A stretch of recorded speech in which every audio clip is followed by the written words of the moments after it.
Well, simply put, what a massive game we have on our hands, folks. Coming to you live from Houston. It is Brazil versus Japan in the round of 32 of the FIFA World Cup 2026.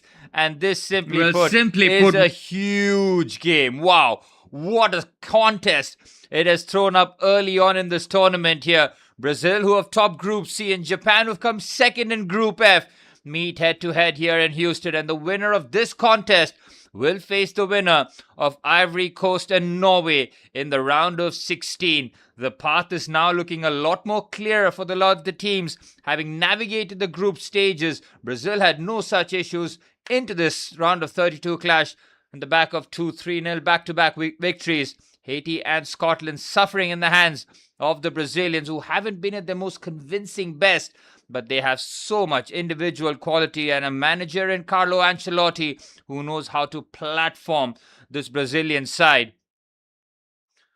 Well, for Brazil, they've gone for a lot of experience in their starting 11. 4 out of their back 5 in their 30s. The midfield is a couple of 28-year-olds, and Casemiro's 34. Ran the only teenager with Vinicius Jr. in his prime, ready to go, who scored a brace against Scotland and scored one against Haiti. Him and Cunha are on 3 goals each. At 4 for Vinny, actually. He scored in each group game. He is the key man, and someone that Japan and Hajime Moriyasu will be keeping a close eye on as the game goes on. As soon as Vinicius Jr. has the ball, I'm sure Japan will be swarming all over him. On that right-hand side, they do have Takehiro Tomiyasu, the more experienced centre-half, with Ritsudo on the skipper on that right-hand side. They will have to put a real shift in, with Junya Ito helping out defensively too on that right-hand side. Well, Japan have absolutely nothing to fear here. Yes, Brazil are the big name. They are the number 6 team in the world. Japan, well, they have absolutely nothing to fear. As I mentioned before, they play some wonderful football, and they are very much capable of providing an upset here today. Welcome to the chat, Surya. How are you doing, my friend? Let me know in the comment section below as to what you think the scoreline would be. Is Brazil going through and facing either Ivory Coast or Norway, or will Japan shock the world? I say Japan will shock the world only because of the two teams in terms of the names. But if you look at the way Japan have been playing throughout this competition, they are very much capable of putting one over the much favored Brazilian squad. We will go through both teams very shortly. The Brazilian bench does have a few game changers in there. Gabriel Martinelli, Endrick, who can certainly come off the bench. And of course, their crown jewel in Neymar. It would be absolutely brilliant to see Ney even take the pitch for 10 or 15 minutes to grace us with his presence for this final World Cup. For Japan, they had a tricky path to the round of 32. They had to go through Netherlands, Sweden and Tunisia. Tunisia was a comfortable 4-0 victory. The draw to Netherlands and the draw to Sweden was good enough to secure their spot in the round of 32. Takehiro Tomiyasu, of course, formerly of Arsenal colours, now plying his trade for Ajax. While Japan do have a lot of their players plying their trade in the Bundesliga, with Hiroki Ito, one of their star centre-halves, who plays for Bayern Munich. Zan Suzuki, the goalkeeper, he is a modern-day goalkeeper, loves to play out the back. His passing range will be tested with the Brazilian press. Well, what a moment this is for both Japan and Brazil. They don't meet each other too often in the big stage. Remember the 2002 World Cup where the Brazilian Ronaldo put on a finishing clinic.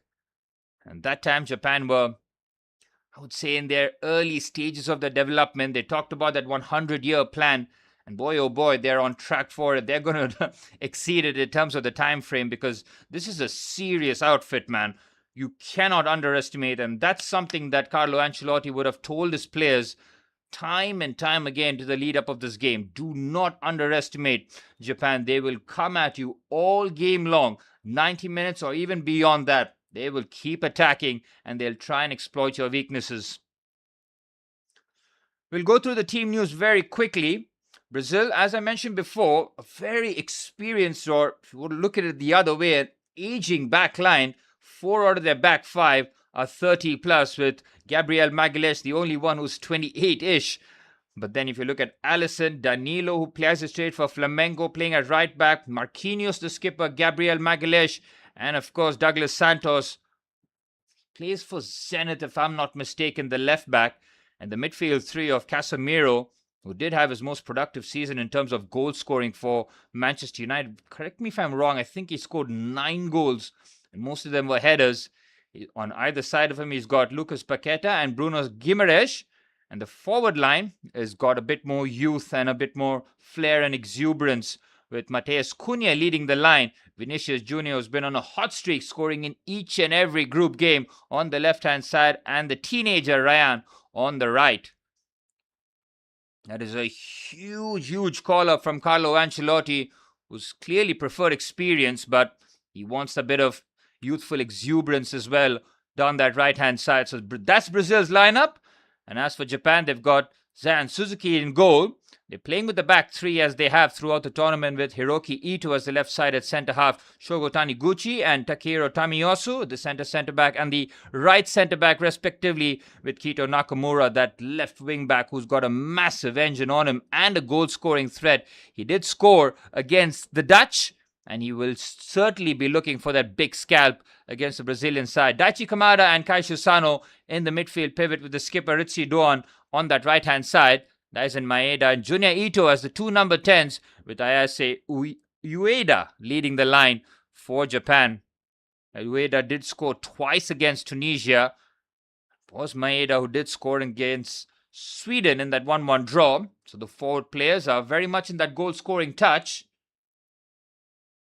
And that's the kind of form that you do want your forward players, with Cunha on 3 goals and Vinicius on 4. The Brazilian forward line are primed as well. It's a sea of yellow in Houston.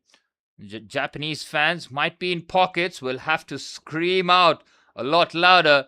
The Brazil fans, they'll be making a real ruckus. They will be the favorites heading into this contest, but Japan are no pushovers, and they look to make it as uncomfortable as possible. 90 exhilarating minutes coming to you live from Houston, and possibly even more, with the round of 32 now getting a real head of steam. Welcome to the stream, Gautam. What a big game this is. Big game settings indeed. Brazil versus Japan. It's knockout football at its best. And we're often running a bit of a weird camera angle here in Houston. It is very much zoomed out. This is NFL settings at its best. And we wait and see which one of these two sides settle in early here. Brazil will kick things off from left to right and try and make that electric start.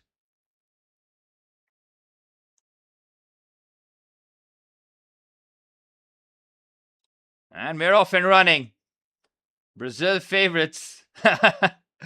I'm just saying that because of their reputation and the names that they have.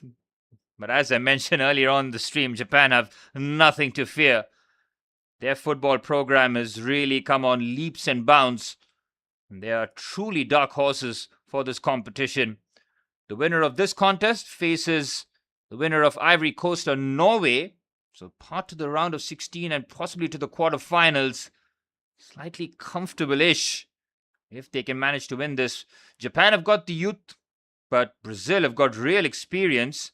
4 out of their back 5 in their 30s, including the goalkeeper Alisson, who's had a bit of a misclearance on the right-hand side.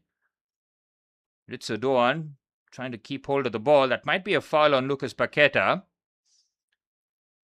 Well, Paqueta and Danilo both playing for Flamengo in the Brazilian league. They do have Endrick, Gabriel Martinelli, no Rafinha. That was a big blow for Carlo Ancelotti. One of his prime attackers not available with that hamstring injury. The camera angle is not the best, I'm not going to lie, Gautam. It's that really zoom out angle. Perfect for NFL, for football, maybe not, but here's Ryan who can have a run at the Japanese defense. Guimaraes, Danilo, and Brazil trying to use the experience. Casemiro tries the audacious flick. Again, the high press working here. Guimaraes with a strike. Might have taken a deflection. It's a corner for Brazil. Nearly the lightning start that they're looking for as Guimaraes riles up the Brazilian support. Great to see All those yellow shirts in attendance here. But against the high press that works for Brazil. Japan nearly getting caught out there.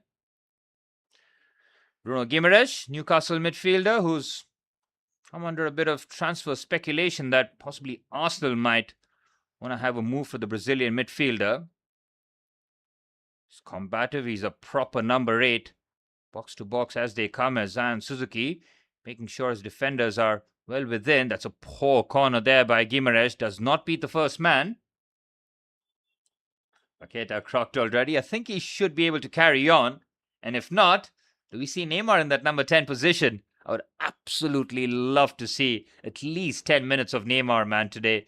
Come on, Carlo. Do not rob us of that. Came on against Scotland. Don't expect him to start, but to make an impact, even Neymar on one leg can surely create a couple of opportunities if you give him 15 minutes. Hiroki Ito, his ball playing is a huge asset for Japan. On the left-hand side, Daisen Maeda tries to battle the Brazilian skipper. He wants a corner. He's not going to get it, the Celtic winger. Marquinhos quickly across. Two-time Champions League winner has just elevated his game alongside William Pacho for Paris Saint-Germain. Hajime Moriyasu already in the note-taking business. This is a game he would have told his players, be patient, have to remain patient, and of course concentration levels have to be elite. What a first touch that is by Matheus Cunha. Now looking to turn, he throws himself dramatically. He's never going to get a foul for that. Not the way he throws himself. This Japanese jersey is very baseball coded. It did. I mean, that was the first thing that I had in my mind. Looked like a proper New York Yankees jersey. Lovely pass there by Hito finding Tomiyasu. Just left it slightly short to Ueda. As Ueda will need his 2 number 10s to be in close attendance, close quarters. Another clever clip pass here. Vinicius Jr., Zion Suzuki is confident. And his sweeper keeper ability is being tested early on. Vinicius will keep on making those runs in behind, especially if there's no pressure on the ball. Casemiro, Guimaraes and Paqueta all capable of those clip passes into the channel. Brazil with a fast start here. Here's Marquinhos. Any idea where... Oh, Casemiro is going to Inter Miami, right? I was going to ask, where's he plying his trade next season? Alongside Messi. Kubo not starting is a huge miss. It is. But Junya Ito on that right-hand side. Again, I don't think this Japanese side is about the individuals. Yes, individual quality is a huge leg up, especially with some of their bowlers plying their trade in Bundesliga. Yeah, Kubo not playing is a big miss. The Sociedad number 10. I like the shape that Japan are using here. The 3-4-2-1.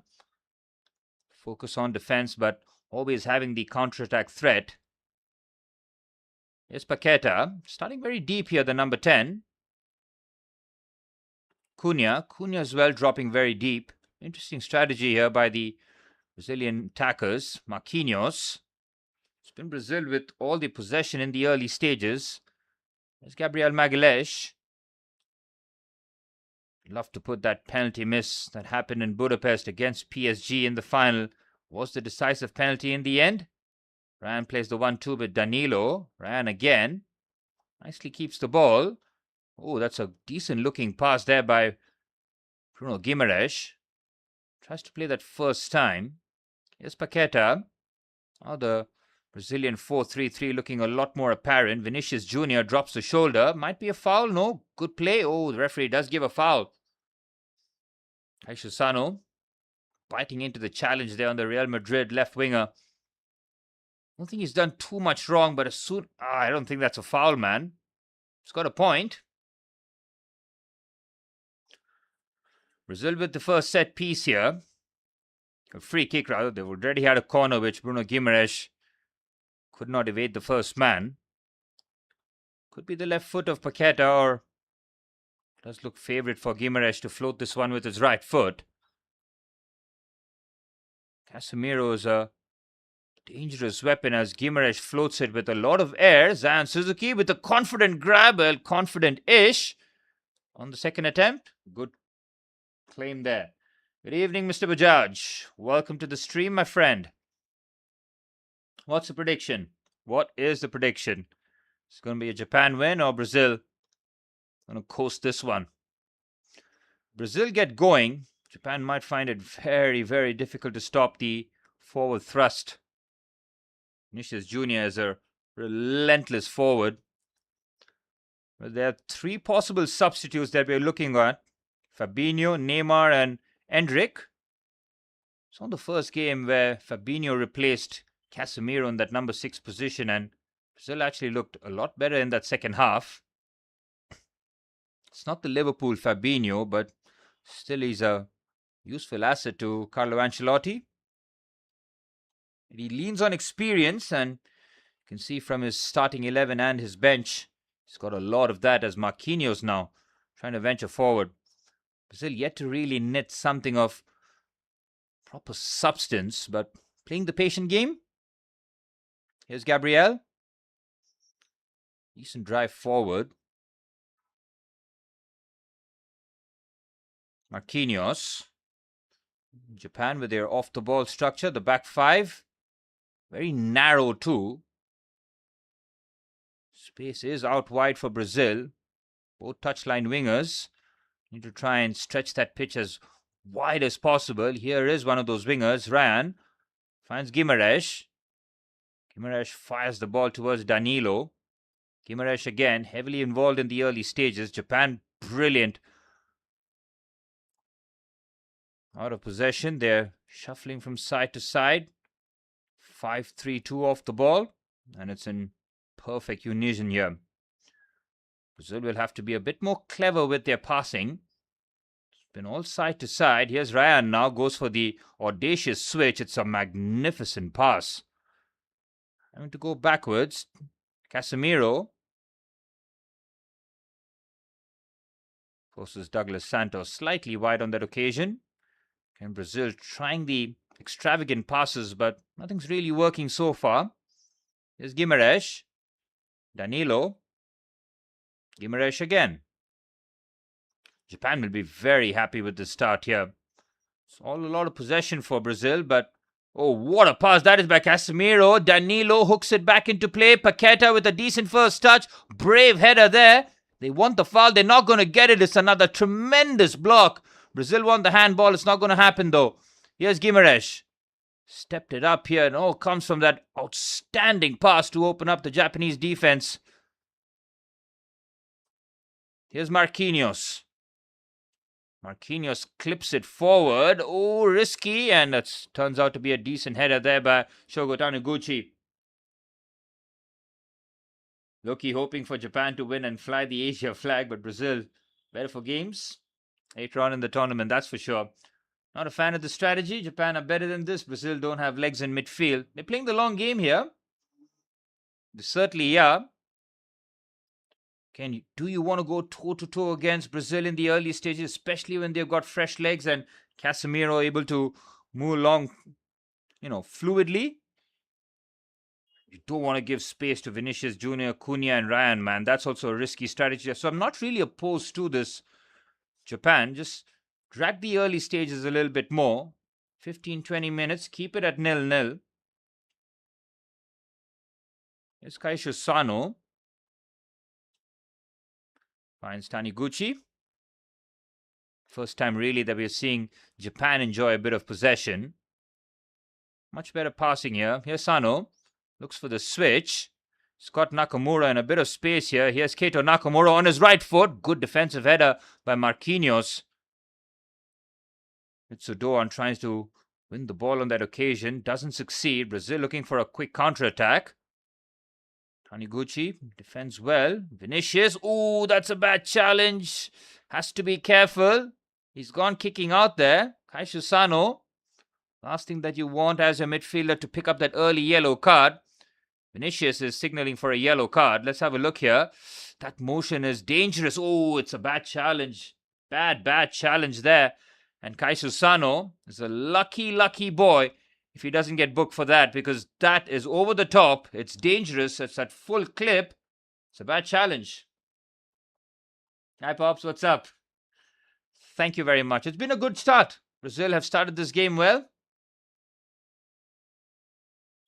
Getting a Nakamura jersey 100% works for 2 generations of players. Of course, the free kick maestro, the left foot. I always thought from Celtic he could possibly move Shinsuke Nakamura. I wasn't sure whether or not Premier League club would take a punt at him, but he turns out to be a Celtic legend. I'm sure it'll cover a couple more generations as Nakamura being a bit of a common surname. Decent ball in here. Vinicius having to stretch. Again, Japan ticking the boxes. That's all you can ask for in the early stages. Don't panic. San Suzuki yet to really have saves to make. Shogo Taniguchi has started well. Like him as the centre back.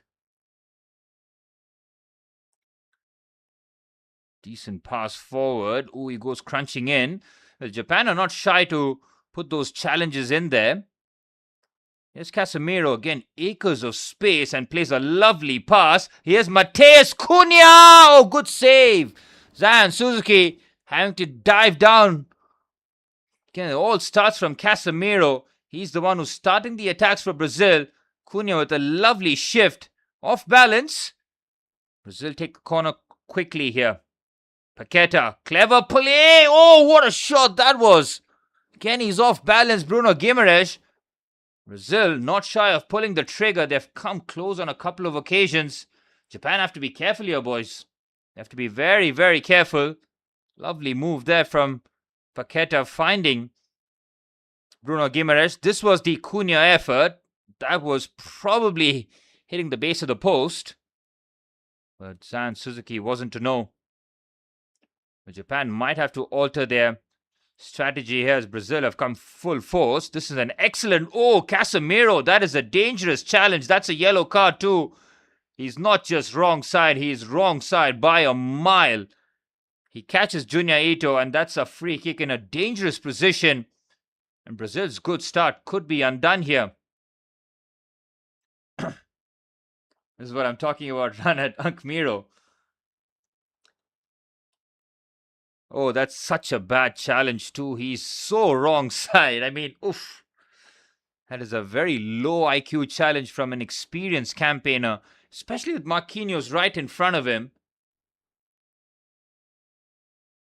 May change my support. Need Brazil to qualify so that there's max chance of Cunha to get injured from a United perspective. Don't be a hater, Manny. We don't wish for injuries. We never do. Poor form, shitty performances, sign me up. Never injuries, though. The free kick for Japan.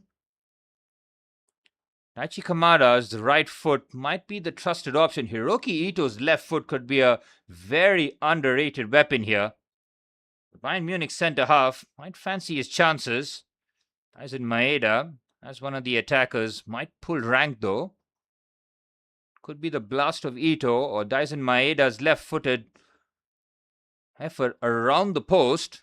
Or Daichi Kamada trying something absolutely extraordinary here. Big moment in this match. Japan have absorbed all the early pressure and could really hit Brazil with a sucker punch here. Casemiro's challenge, which got a yellow card, is Daichi Kamada deflection corner. Well, Kamada's free kick did not have the elevation nor the trajectory to beat the Brazilian wall. There's some Brazilian royalty in the box alongside Gianni Infantino, the Brazilian Ronaldo, the OG Ronaldo. Next to him, Roberto Carlos. Well, Junya Ito will take the corner at the near side. Right-footed in-swinger. That near post flick on would be the dangerous weapon. Junya Ito's corner has got a bit of elevation on it. Brazil do manage to clear. Japan keeping the pressure going on the left-hand side. Here's Junya Ito replacing Kubo as Nakamura can't get there first. The poor pass there by Junya Ito and a hand of apology there. Japan are matching Brazil in terms of the scoreline. Had to really trouble Allison in goal. San Suzuki having to make that save of Mateus Cunha. Here's Marquinhos. The Germany game is very much skippable, but for the Netherlands-Morocco game, 6:30 a.m. India time, got to set the alarm already and try and wake up for that one and watch along for that. Could be really interesting. Two of my dark horses leading up to the tournament, going head to head. There's Kaishu Sano. Shifts it onto the right-hand side. Good football this from Japan. Trying to work the cross in. Good defending by Douglas Santos. Thrown for Japan as Gabriel Magalhaes. Comfortable defending the wide areas, as we've seen him do that throughout his Arsenal tenure. As long as this stays 0-0, it does kind of lean into Japan territory. That's clearly a handball. Aise Ueda, who's not gotten too much service, centre forward. We know Casemiro got a yellow card. Did Kaishu Sano pick up a yellow for the challenge on Vinicius? Certainly deserved one. Might have missed that as a bit of leniency possibly on the Japanese midfielder. Here's Marquinhos. Danilo, back to Marquinhos.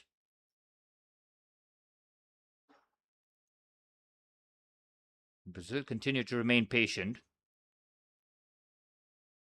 Morocco versus Netherlands. Whoever wins, Rotterdam loses. That city's going to take a beating tonight.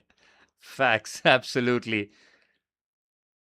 That's the thing with the round of 32, man. It has thrown up some cracking contests. This one being one. Netherlands-Morocco again. That is an underrated gem of a game.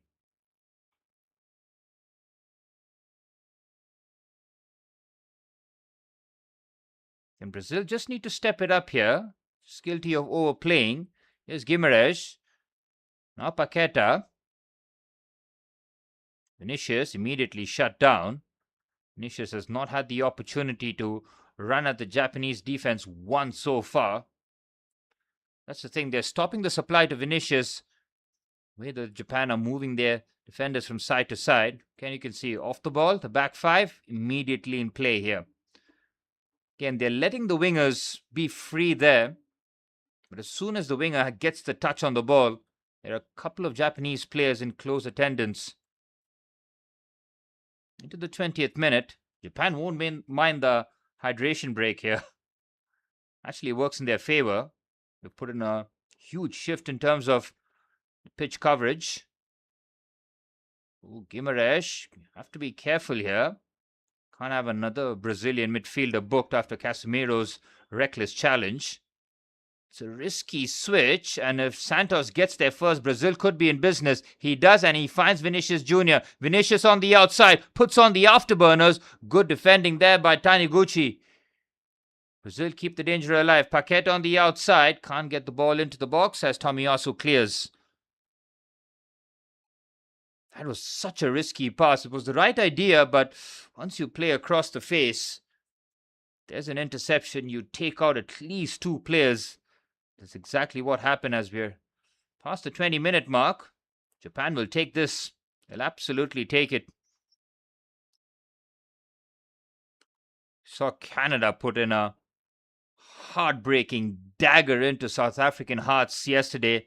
Stefan Eustáquio scoring in the 92nd minute to seal Canada's progression into the round of 16. One of the host nations qualifying. Mexico will certainly fancy their chances. So will the US against Bosnia. Here's Vinicius. Paqueta.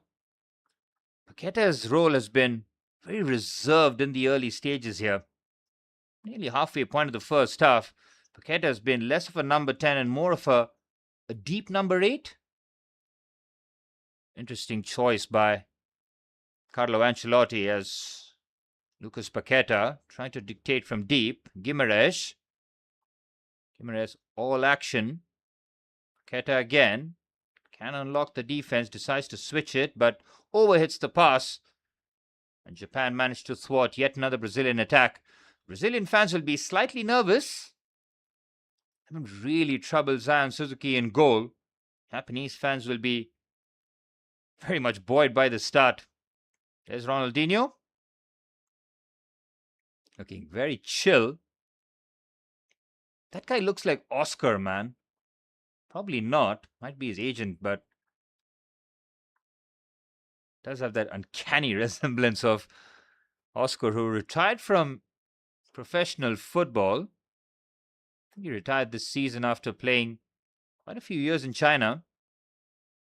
Danilo trying to start up the attack on the right-hand side. Still no hydration break. Long may that continue as Paqueta finds Gabriel.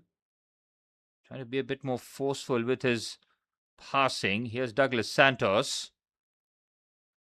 Cunha on the left-hand side. Cunha has been all over the pitch so far. Oh, that's a reckless foul. Brazil don't get it. Cunha asked the question.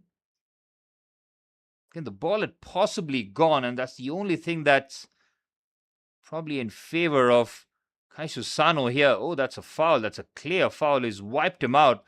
Sano, oh no, that's a dive. Oh, that's a clear-ass dive. That's a dive, mate. That's a clear as day dive. Cunha is very lucky to not pick up a yellow card for that one. Thoughts on Maresca Gate at Chelsea? I'm already over it, man, but the British press going to milk it for a long, long time all summer. We already knew it happened, right? I mean, David Ornstein reported in November, December time that Enzo Maresca was on top of the shortlist. And David Ornstein reports something, you got to take notice. And yeah, pretty much transpired in a couple of months' time where Maresca almost forced his way out. I think Manchester City have to pay Chelsea 17 million as compensation. Why did they even release a statement? Don't ask, man. That makes no sense whatsoever. Almost like, oh, look at us. We didn't do anything wrong. It was all them. Doesn't really help. The only way that Chelsea can get one over Enzo Maresca is trying to finish over Manchester City next season. Exactly. Maresca's gone. We've got Xabi Alonso now, so look forward and hopefully upwards. It's been nice to tap out of club football for a while, though. I'm not going to lie.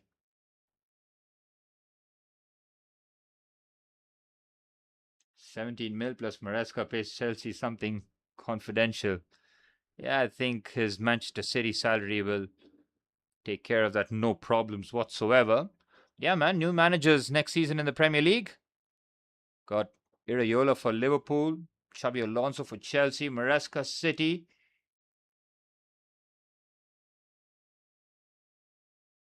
In fairness, Maresca put a statement saying Chelsea didn't do anything in terms of the agreement. I reckon, yeah, it's going to be a lot of he said, she said, but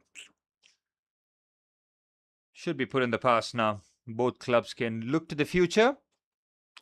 Chelsea looking for yet another rebuild as Manchester City, first time without Pep Guardiola in the dugout after 10 years.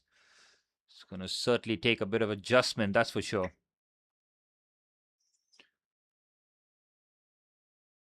Well, end of the first quarter. 0-0 absolutely suits Japan.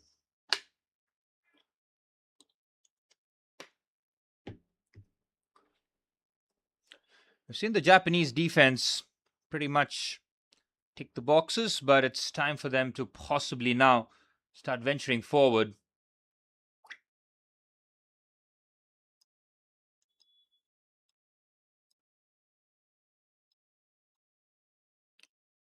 Manny, you're super invested in this. It's not even a scandal, man. It's just, it's like a player being poached, you know. It's no big deal. Just food chain stuff, I guess. Well, we're back.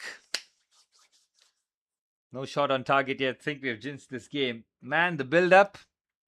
I was expecting some superb football. To Brazil's credit, they've tried to play as much as possible. Japan are going to try and drag this game as deep as possible. Here's Ritsu Doan. Japan continuing the run on the right-hand side, and it's a quick corner. The hydration break working in Japan's favor. Immediately setting Brazil. Can't wait for Germany. 5, Paraguay 4 after this one, especially since we're skipping the match. Yeah, I'm pretty sure that's going to be a goal fest, but it's possibly going to be Germany putting 5 or 6 past them. Well, corner for Japan could really change the complexion of this game. Corner got a bit of depth on it. Decent header. He gets a running start on it. Tries to direct that with a bit of power there. There's Ueda. Short off target, but step by step for Japan. Chelsea paid a huge price once upon a time for tapping up. Remember Gail Kakuta? Of course. Gail Kakuta, 2010. Carlo Ancelotti season. Well, Eden Hazard said in terms of pure talent and ability, Gael Kakuta is someone that he says always got the better of him. And the two were plying their trade in France, heading for Lille, and Kakuta was for Lens or Rennes, one of those two sides, if I'm not mistaken. Alisson hasn't been tested yet. Japan have had just the one shot off target. Need to see a little bit more from Moriyasu's men.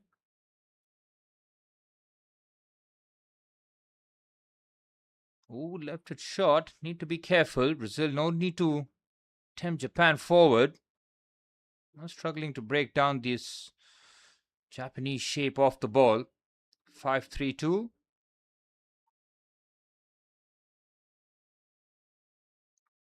Alisson trying to pick the lock here. Brazil not finding answers. Forced to go long. And Japan secure the ball. Good work, man. And now chance for the counter-attack. Brazil once again win the battle in midfield. Ryan helps out defensively. Danilo continues his run.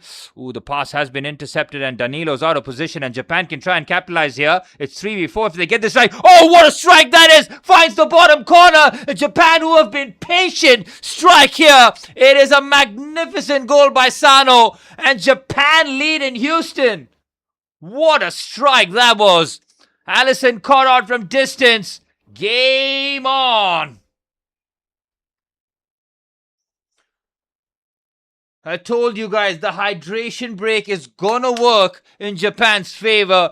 They got a corner soon after. And then Sano with a lovely finish into the corner, man. Brilliant. It is a difficult task to beat Alisson from distance. But Kaishu Sano, wow, great strike. So all comes from Danilo trying to progress the ball. He loses out. Kaishu Sano could have gone for a pass. It just opens up. And Gabriel has to close him down, man. He's off balance too. But Gabriel, with a bit of passive defending, he's pretty much telling him, he's daring him, shoot from distance. Sano says, why not? And Japan are well on course for a massive upset here. What's up, Ma? How are you? Casemiro was in no man's land. He was not there to be seen, and he's on a yellow card too, so he's going to be a real defensive liability on the counter-attack. Japan mean business. Game plan, Gautam, I told you, it's perfect. And you have to do it in stages, man. You cannot go toe-to-toe against Brazil in the early stages. You have to sit back, swallow your pride, make sure that defensively you give nothing away, and then build from there. The coach has probably told them, just give me 0-0 to the hydration break, and then I'll try and coach something in terms of an attacking build-up. Yes, it comes from a Brazil mistake, but Japan were very much primed to capitalize on it. What's up, Manny? Hungry? Chance here on the left-hand side. Brazil looking for the equalizer before half-time. If Japan can head into the half-time break with a 1-0 lead, be absolutely massive. And then, boys, we're looking at Neymar time. Surely, from Carlo Ancelotti's point of view, you've seen the memes on Endrick and Ancelotti, right? Are we going to see Endrick here today? Especially with Brazil trailing? Can Brazil need to step it up here? This mid-block is just textbook stuff from Japan, man. It's 5-4-1. It's perfect. Brazil have nowhere to go. Oh, that's a late call from the ref. That is not a foul. Even if it was, Bit of hesitation there from the ref. Oh, yeah, that's a foul. Ritsudoan does catch the top of Douglas Santos's boot. Can possibly lucky to avoid a yellow card. Free kick for Brazil. Japan not the tallest side. Bittersweet that it's Sano scoring given his history. Jog my memory, please. What's his history of him scoring and something catastrophic happening for Japan? Yes, Paqueta. Possibly going to take it. He does. He puts it into a decent area. Marquinhos wins the header, but it's well off target. The Brazil skipper. Decent enough header. This was the Kaishu Sano goal. It was right in the corner. Let's have a look at Alisson's positioning. It's not hit with that kind of venom. It's a bit of a scuff shot, especially off balance. Where was the Brazil midfield? It was completely taken out, really, by that Danilo pass.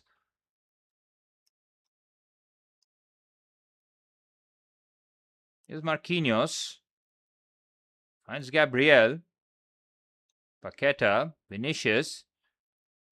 Very good pass. Brazil nearly open up the Japanese defense. Vinicius hits straight at Zion. Want Morocco to win in the morning to set up a France versus France B side. Yeah, that would be a really good game. I think Algeria is more of a France B side than Morocco are. Oh, really? Damn. Publicly admitted it as well, but Japanese law makes it very, very hard to convict men. Jeez. It's not just that. Still representing his country. Carry on as you were. Jimmy Butler. What's he doing in Houston? Is he going to be traded from Golden State? It'll be very interesting to see. Jimmy Butler. Seen him hang out with Neymar in a couple of videos. Oh, Casemiro cleans out Paqueta. Casemiro is slightly drunk now. He's clearing out everything in his path. That's a poor challenge there. Paqueta walks it off. Casemiro switches it to Danilo. Can Brazil in search of the equalizer? Haven't really threatened. Danilo opens up for the cross. Japan do manage to clear. Oh, why does he take the shot from there, Paqueta? But it falls to Vinicius Jr. And it's Lucas Paqueta. It's well blocked. Brazil keep the danger alive. Santos, Vinicius again. Drops the shoulder. Bit of shimmy, shake, footwork. Santos with the cross in. Good work. Ritsudoan, superb from the skipper. Oh, got caught dawdling on the ball. Paqueta traps the ball somehow and tries to slip in. Vinicius Jr. The passing from Brazil's forward line has not been crisp and accurate enough in this first half.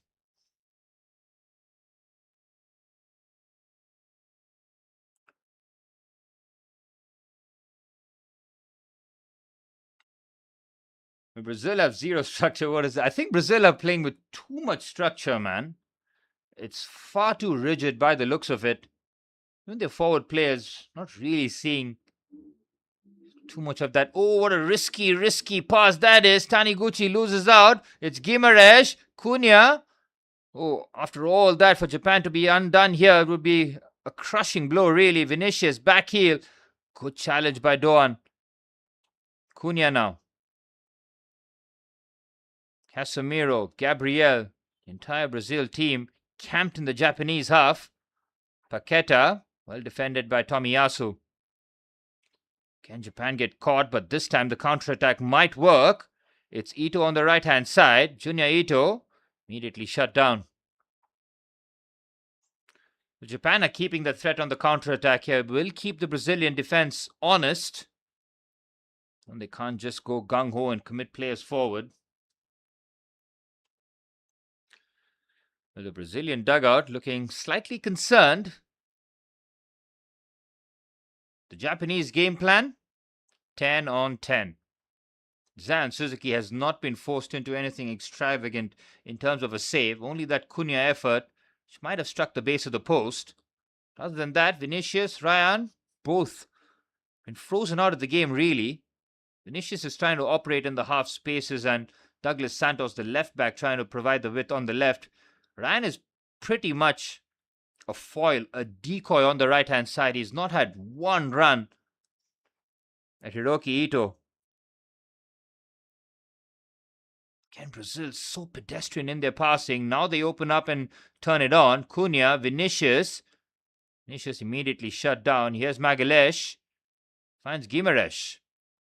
Back to Gabriel Magalhaes. Japan nearly with the perfect half of football here.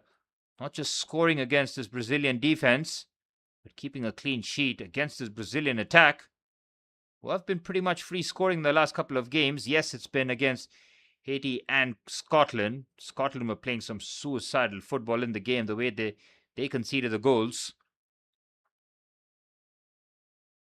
Again, Brazil, how many sideways and backward passes, man? Jeez. Paqueta wants movement. They've been completely shut out here.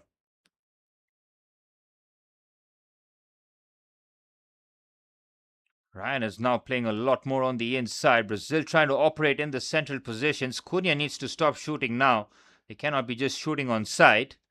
Not when Brazil are taking so long to manufacture something of note and you just waste it with a shot like that. It's a P-roller. It's a shot on target, but yeah, that's pretty much it.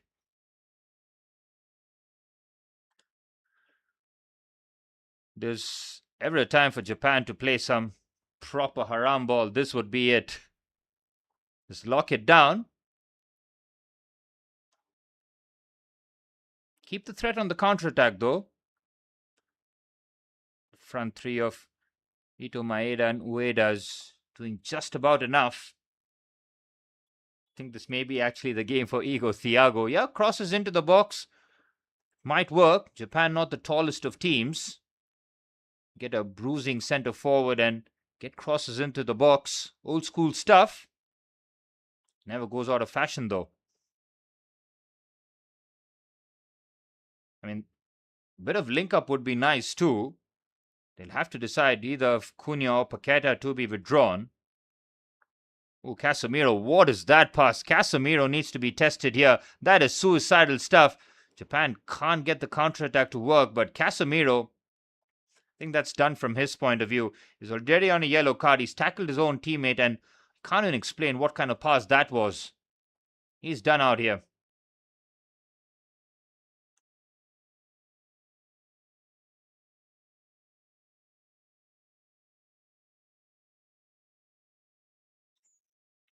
It's time for Fabinho to come on. That's at least one change we can expect from Brazil's point of view. Oh, what a terrible pass that was. I think that was Tomiyasu. Not really sure what he was trying to achieve with that pass. Casemiro is definitely not seeing the second half. There's no way he's going to be wheeled out onto the pitch. Here's Vinicius.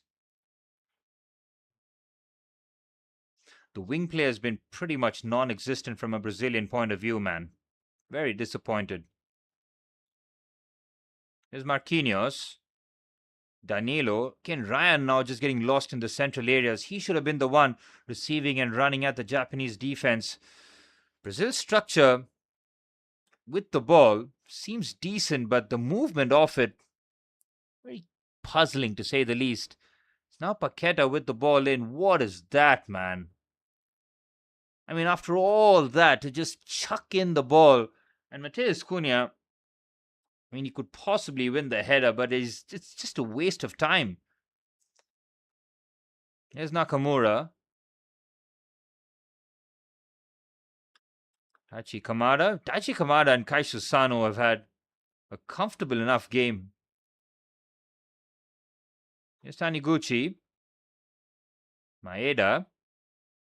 As in Maeda, works it to Junya Ito onto the right-hand side. Here's Ritsudoan. Better from Japan. Let's take the intensity and the sting out of the game. Short, crisp, short passes. Just frustrate Brazil. Second half is for Japan, man. Brazil have an aging squad. 4 out of their back 5 in their mid-30s. Casemiro is drowning out there. Guimaraes and Paqueta's shown a bit of industry, but not that real quality in the final third. Vinicius has been in and out of the game. Ryan has been completely anonymous. Cunha has had a couple of strikes, but other than that, he's been disappointing too. Lovely drop of the shoulder to create a bit of separation on the right-hand side.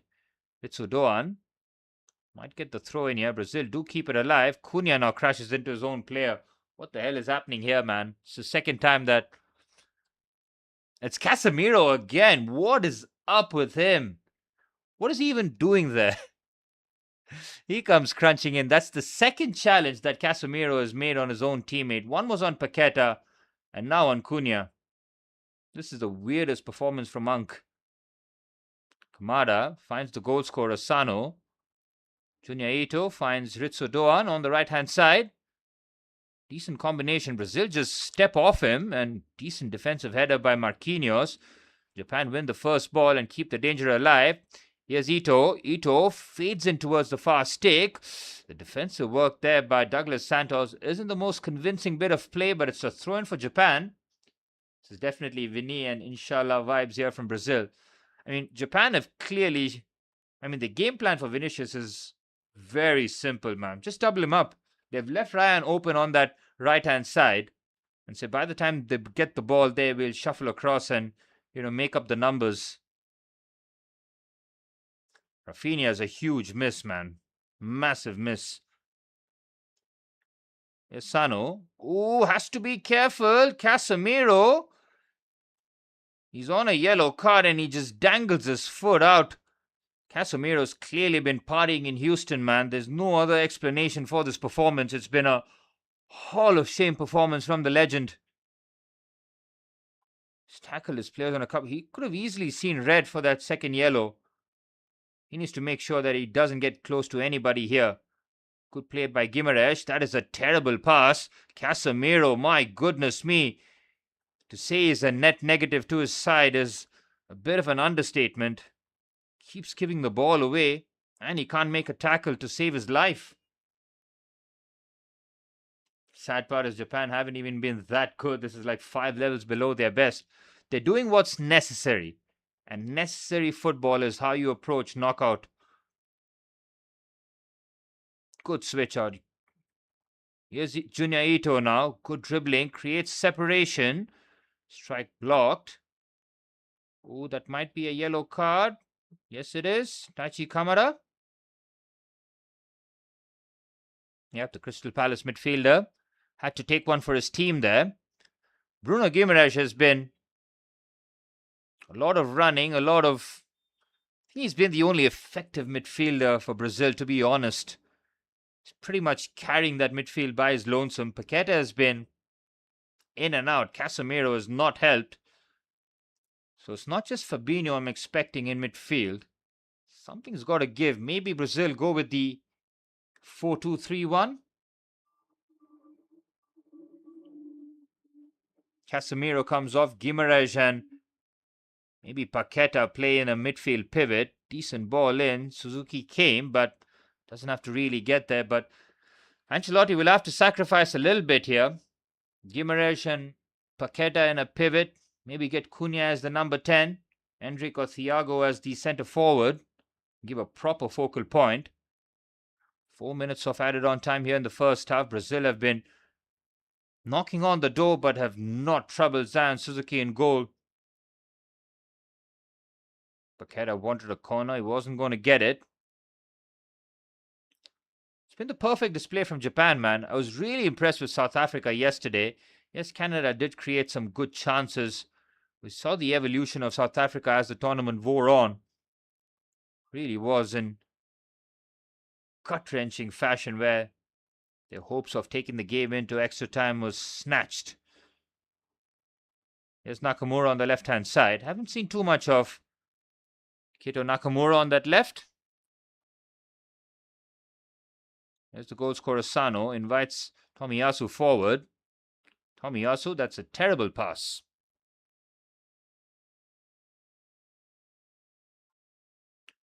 Yeah, Brazil are really pedestrian. And something's got to change. Not just personnel. The system's got to change. Ancelotti needs to possibly throw the kitchen sink early here. Very easily get caught out here, and Japan get another. It's pretty much game over. Hello, Shweta. Is this Kashish Pawal? Kashish, not following the World Cup? Long time no see, indeed. Last time you came on the screen was Champions League final. It's almost like you blame me for that. Don't punish me. Arsenal have won the league. Are they going to defend the league, though? Big questions will be asked. Just about 90 seconds remaining of first half action. Japan have ticked all the boxes here. Take the half-time lead, and the belief will be through the roof that they can get the job done against a team that were favourites on paper, now very much under the cosh. Here's Marquinhos. The passes between the defenders need to be cut out. Number one thing that Ancelotti has to tell Marquinhos to Gabriel Magalhaes, these passes have to stop. You either find your fullback or you find your midfielder. Rand's getting lost now. He's trying to operate in the number 10 position. It's been a real mishmash in terms of Brazilian forward play. She says, of course, that Arsenal are going to retain the league. Don't get greedy, Mr. Paul. Here's Guimaraes with the switch out to Danilo. Marquinhos. Marquinhos is crossing. Brazil are running out of ideas here. Junior Ito clears comfortably. 30 seconds remain.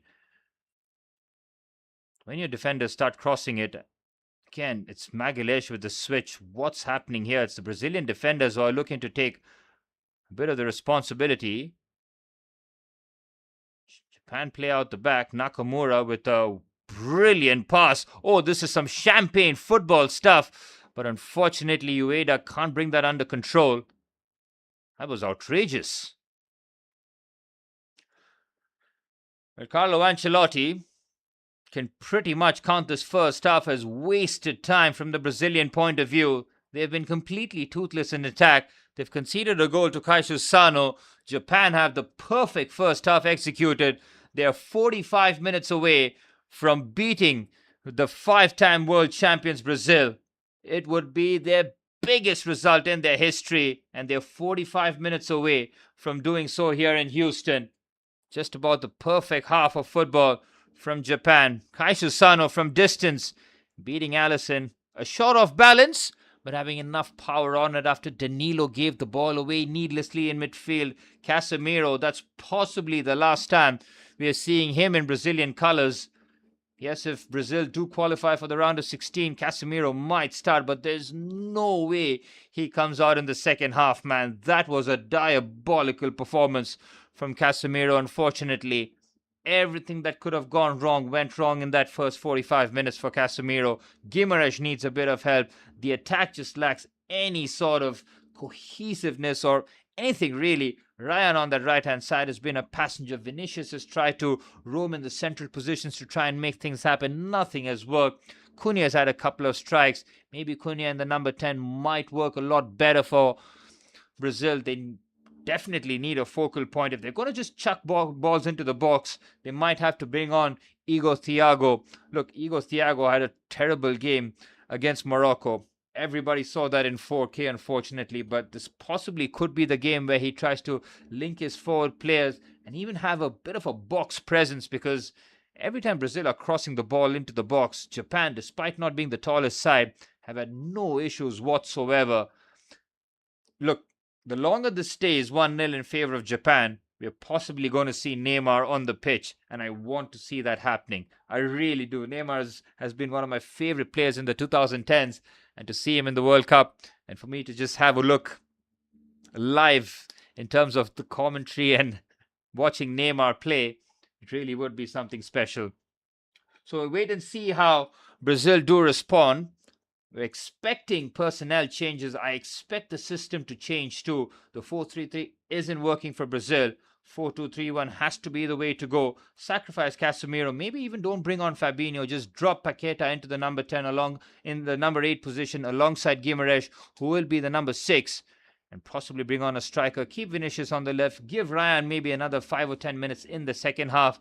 And possibly drop Cunha in that number 10 position. It will be very interesting to see how Brazil do respond. From Japan's point of view, no notes. Continue to do the same thing. Brazil do not have an idea how to break you down. Keep that defensive solidity. The back five without the ball has been perfect. They've worked really hard. Every time Vinicius has had the ball, they've doubled him. They've made sure the number 7 has not had that explosive element to his game, and that has worked to a T for Japan. I'm watching Casemiro drown out there, and I want Neymar. Come on. Of course, I want to see Neymar. Not now, but again, last 10 minutes. When things get desperate, again, who's going to be creating for Brazil? Who's going to put that clever ball over the top or the slide rule pass for your center forward? None of these guys. So, however washed Neymar is, Neymar's got this.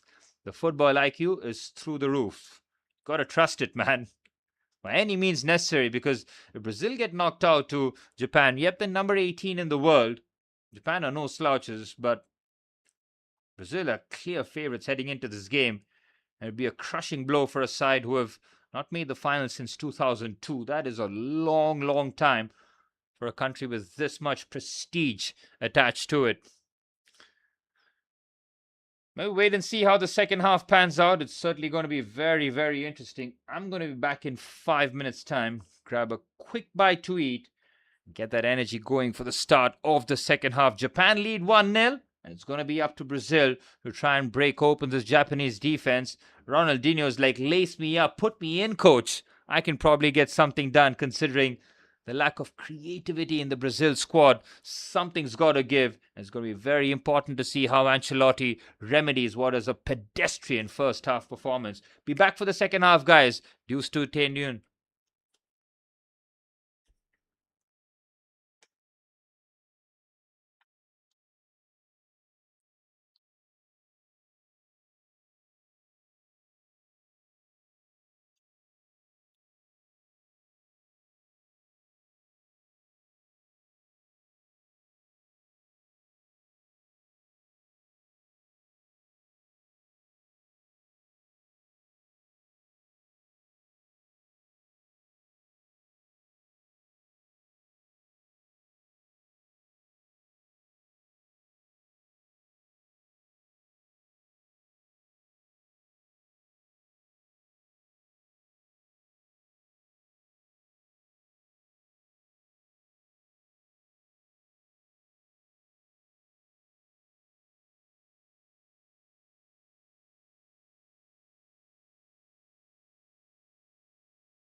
Well, we're a few minutes away from the start of the second half. Brazil have it all to do after Kaishu Sano's excellent first half goal. The difference between the two sides. How do Brazil respond? We'll wait and see. They're on the verge of a huge upset here. And as I mentioned before, it wouldn't be a massive surprise if Japan get the job done here today.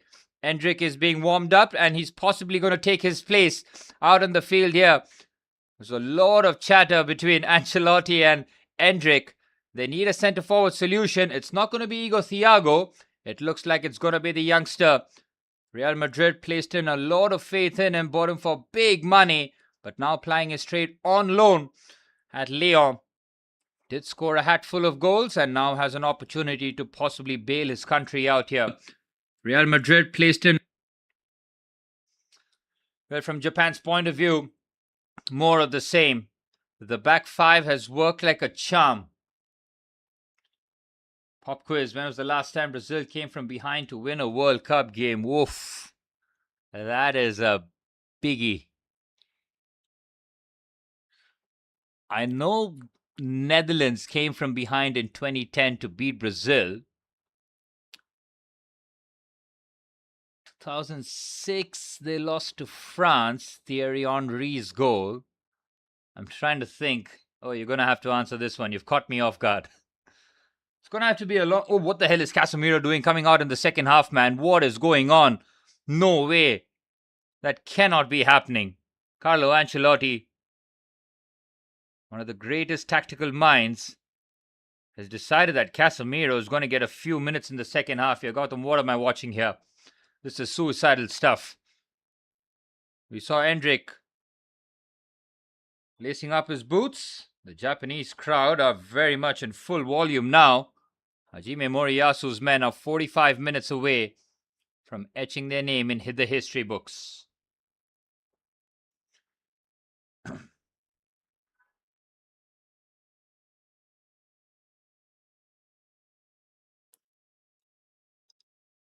Whoa, 0-2 versus England.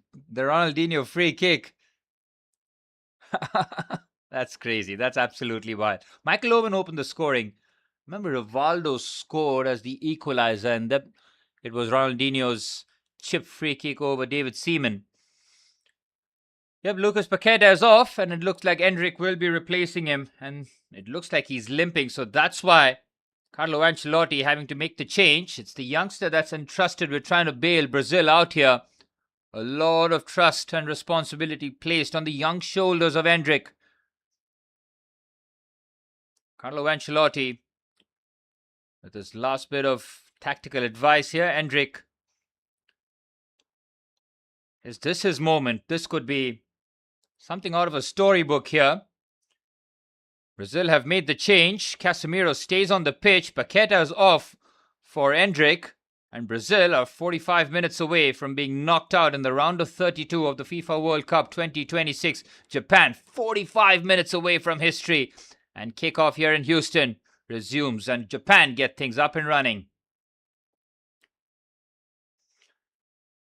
Well, for Japan, the halftime team talk would have been very simple from Hajime Moriyasu's do exactly the same and etch your name in the history books. Oh, Endrick can have the first run here, and this is the first time we can have a look at Endrick. Feeds Cunha, Ryan in the central positions. Brazil looking for a fast start here. Vinicius immediately shut down. Cross comes in. Zion Suzuki with a good claim. Well, Endrick immediately making a difference here with his direct running style. Again, as soon as Vinicius has the ball, immediately try and shut him down.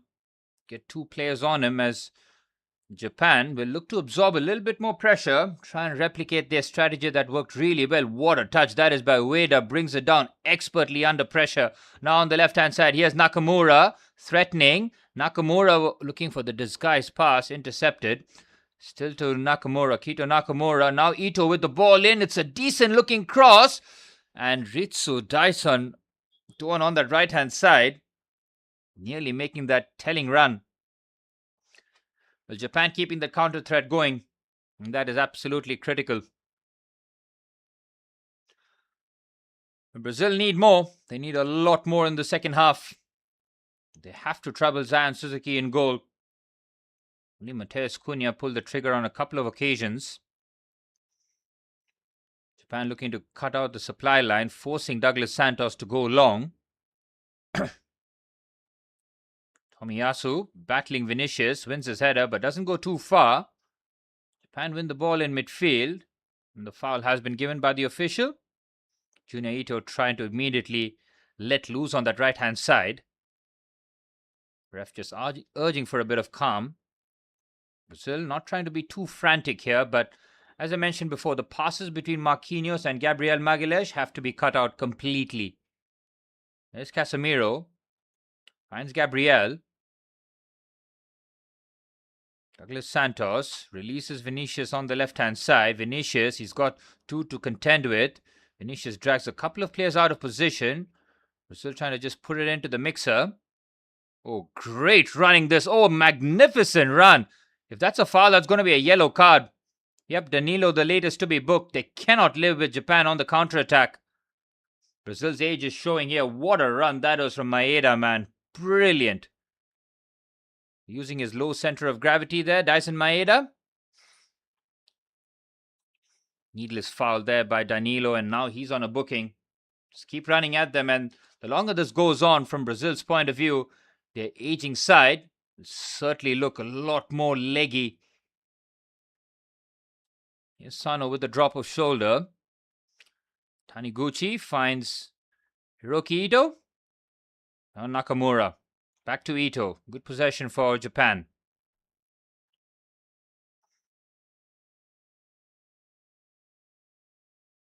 At some point, Brazil might end up throwing Igor Thiago into the mix as well. So Neymar getting a few instructions. Japan take a bit of a chance. Heavy touch there by Tomiyasu. He's very fortunate that he doesn't get booked for it, because he could have very easily caught Mateus Cunha there. Heavy touch there by Tomiyasu. Yep, that looked like a foul. Cunha with the Italian sign. Yep, Neymar is warming up. It's time, man. Just chuck him in there.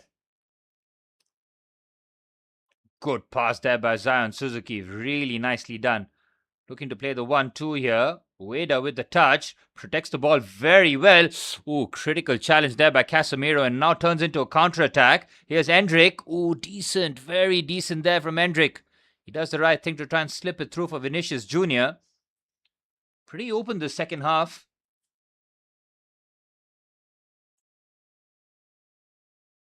Talked about the aging defense, possibly even midfield, but the forward line now very much on the young side. Having a decent run at Marquinhos, still showing the pace. Alisson's pass has been easily intercepted. There's Junior Ito. It's Doan on the right-hand side. Do manage to keep the ball. There's Daichi Kamada. Taniguchi finds Takehiro Tomiyasu. The son of the goal scorer. Very good possession this from Japan. Yeah, no panic needed. Get Brazil to chase shadows, get them moving from side to side, take care of the ball. Nakamura finds Hiroki Ito. Ito with a lovely pass, lovely touch there by Ueda. Casemiro, oh that's Guimaraes rather. Both duo wearing red boots. Good challenge by Tomiyasu on the slide. Here's Douglas Santos. Finds Vinicius Jr. now. Vinicius looking to have a run. Ritsu Doan helping out defensively. Vinicius, that's a very good pass for Guimaraes. Guimaraes opens up. Here's Bruno Guimaraes. Again, creates a bit of separation. Decent football this from Brazil, but still having to go backwards to find that forward momentum. Here's Casemiro. Japan a bit too lax this half. Again, I think they're just following the same blueprint that worked really well in that first half, man. Yes, they know that there's a different forward prospect in Endrick, but game plan doesn't really need to change. Brazil still have that creativity issue. Just swapping a centre forward, not going to make too much of an impact, especially with Paqueta coming off. Here's Vinicius. Should not be the game for Vinicius to draw a blank, especially when his country need him. Here's Danilo. Decent clipped in ball. What a header. It's an even better save by Suzuki. That was arrowing into the corner. Really good save. It was Guimaraes ghosting in from the number 8 position. Good ball there by Danilo. Bruno Guimaraes with the header. It was save from Suzuki. Even better. Powerful header there by Bruno Guimaraes. It was not in the corner. Getting 2 hands on it as Vinicius now continues the attack. Is that the moment that just opens the floodgates from Brazil's point of view? Here's Danilo in the half spaces, crosses it again. Vinicius at the far stick, can't get there first. Decent first touch by Junior Ito, but can't bring that under control. Gabriel finds Guimaraes. Guimaraes, the driving presence in that Brazil midfield, finding Vinicius Junior. Junior goes on the outside. Vinicius looking for the cross in. Decent cutback. It's a bit of a mess. Ito managing to clear. Bit of desperate defending this from Japan. Here's Marquinhos. Japan need an outball here. Been pinned back in their own half. Marquinhos. Gabriel.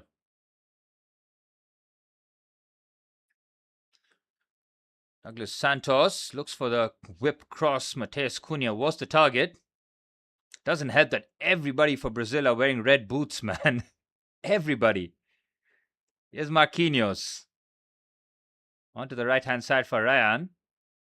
Ryan drops the shoulder, floats in a decent delivery. The header at the far stick, and Brazil have the equalizer. Surely they've managed to smuggle it out. Oh, that is heroic defending from Japan's point of view, and now Japan can counter-attack here. Brazil in real trouble on the right-hand side. Here's Junior Ito. This could be a clubbing blow for Brazil. Nakamura, outstanding first touch. Nakamura, oh, what have you done? He's neither shot nor crossed that. Brazil get away with that one. Oh, what an incredible sequence that was.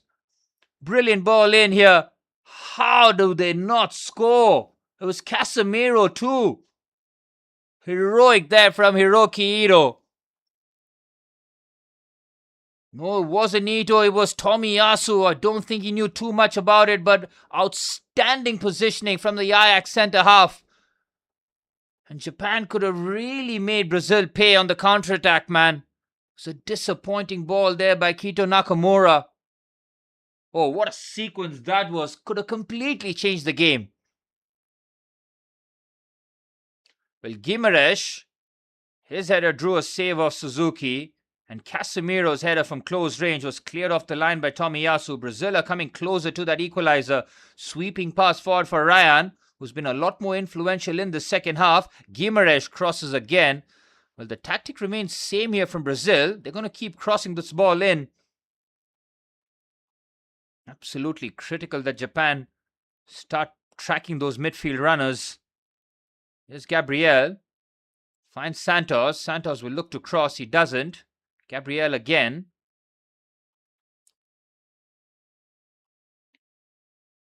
Marquinhos. Ryan now trying to have a go. Does manage to whip in a really good ball. Oh, it's going to be a barrage of crosses by the looks of it. If they're going to do this, Brazil, bring on Igor Thiago. 4-4-2. Gabriel with the ball in. It's a magnificent header. Surely he's offside. Casemiro, he isn't. It's a tremendous header from close range. And Brazil do have the equalizer. It's the man we did not expect to see in the second half. And it's a header from close range. And Brazil are level. They have been threatening all of the second half. And it's the headers that have been the downfall. I was sure he was offside, man. It is a huge, huge goal for Brazil. And it's a goal that Japan have been dreading. I have to have a look. I was certain Casemiro was off. He was denied moments early on from that clearance from Tomiyasu. It was a huge, huge call. Oh, he's onside. He is very much onside. Gabriel's ball. That's Ito, man.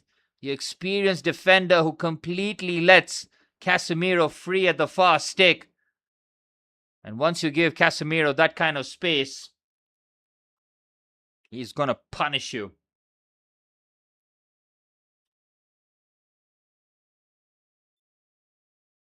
Well, Gotham moving side to side is clearly overrated when it comes to Casemiro. But the tactic was very, very simple from a Brazilian standpoint. Keep those crosses going. Guimaraes and Casemiro will always look to attack. And now the Japanese fans watching along in horror. Will Brazil get the equalizer in the perfect time, man? 10 minutes into the second half, and now it's game on.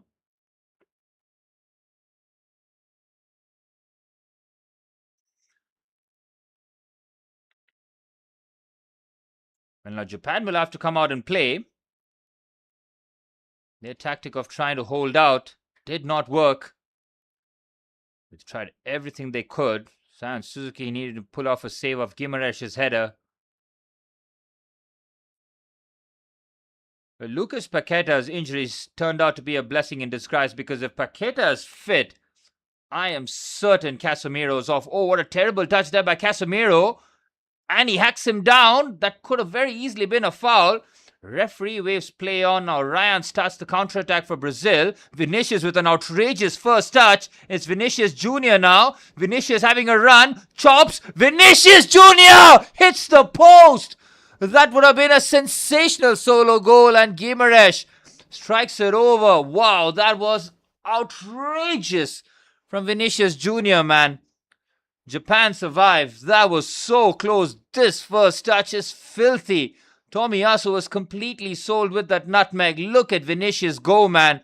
Japan don't know how to deal with that. That is a brilliant save by Zion Suzuki. He tips it onto the post. Japan are holding on for dear life. Well, the game's flipped, boys. The game is completely flipped now. Japan holding on. Brazil now cranking up the pressure.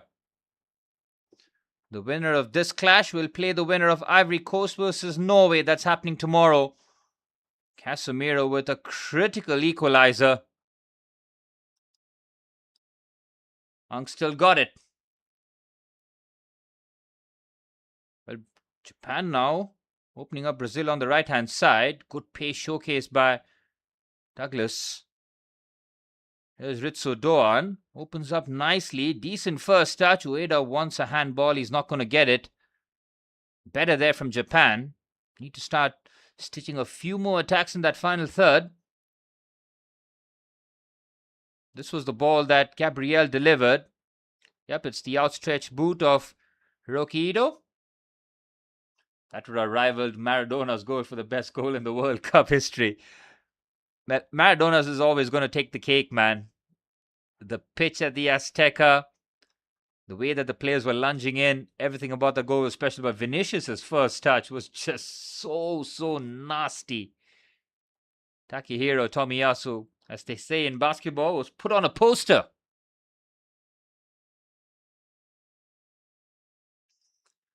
Japan need to find solutions now. Last thing they'll want is to be pushed back even more. They're feeling the complete Brazilian heat now. Yase Ueda, bit of a passenger in this second half. His outstretched arm bringing that under control. The thing with Carlo Ancelotti is he does not panic, man. He's cool as ice on the bench. Now, tell me the script isn't written for Neymar. Tell me with a straight face, this is not for Ney to win it for Brazil. Yeah, Japan need that hydration break.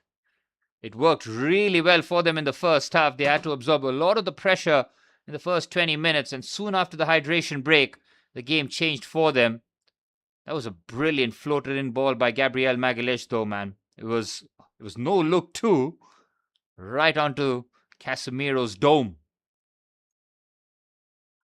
This game is set up perfectly for Neymar. I'm sorry, I'm still a believer in 2026. I was disappointed that Joao Pedro wasn't selected. Kind of glad as well because he gets the summer off with Chelsea. But Joao Pedro's exclusion meant the inclusion of Ney, so it's like, we'll take the good and the bad news together. Ooh, that's a very good first touch. Allison is quickly off his line. And he had to be swift too, because on that left-hand side, Dyson Maeda, at full clip, nearly got there. There's Casemiro.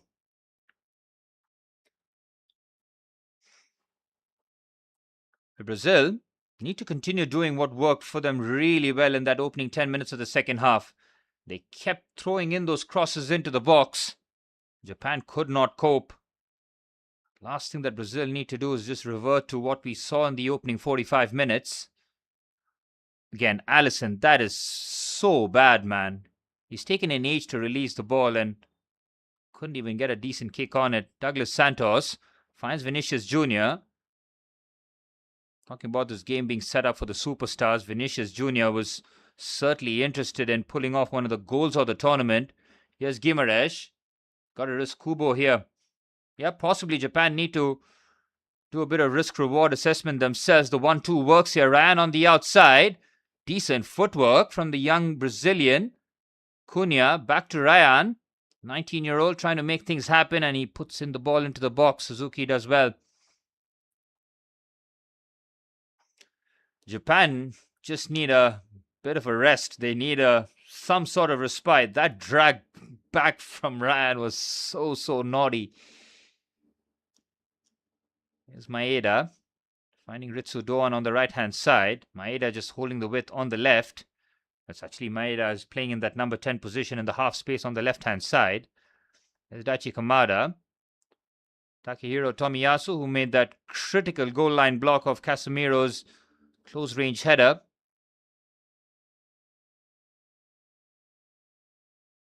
Taniguchi finds Hiroki Ito. Wraps that line breaker. Maeda shields the ball really well and puts in a magnificent through pass. Ueda is onside. Ayase Ueda now. Ueda with the strike. Allison. Second attempt comfortable. Again, not really sure with that decision making there. Suzuki performance is elite. He's been good between the sticks. I'm surprised Ayase Ueda just had a strike from there, considering the angle was tight and the distance was far enough.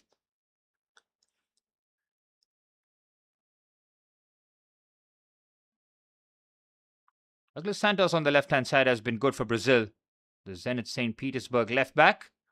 Brazil are readying a change here. I think it is Gabriel Martinelli. I'm not really sure. Neymar still has the training bib on. He's probably been penciled in for the last 10 minutes. Here's Danilo. Finds Magalhaes. Man who got the assist for Casemiro's goal. Now Vinicius Jr. Magalhaes again. Casemiro. Marquinhos finds the teenager Ryan. He's got the overlap. Decides against it. Here's Guimaraes. Brazil being ultra patient in this attack. They've shifted it from side to side. Vinicius. Santos with the cutback. Well defended by Sano. Sano reads it perfectly. Knew that the cutback was for one of the Brazilian midfielders. Japan is possibly going to start evaluating their bench here now. It's Brazil bringing on Gabriel Martinelli, and he'll replace Matheus Cunha. I'm not sure whether or not this is like for like, because I think Martinelli is going to be on the left-hand side and Vinicius possibly as the number 10. Would be interesting to see how they go about their business. Sugawara is coming on for Japan. Nakamura and Doan both coming off.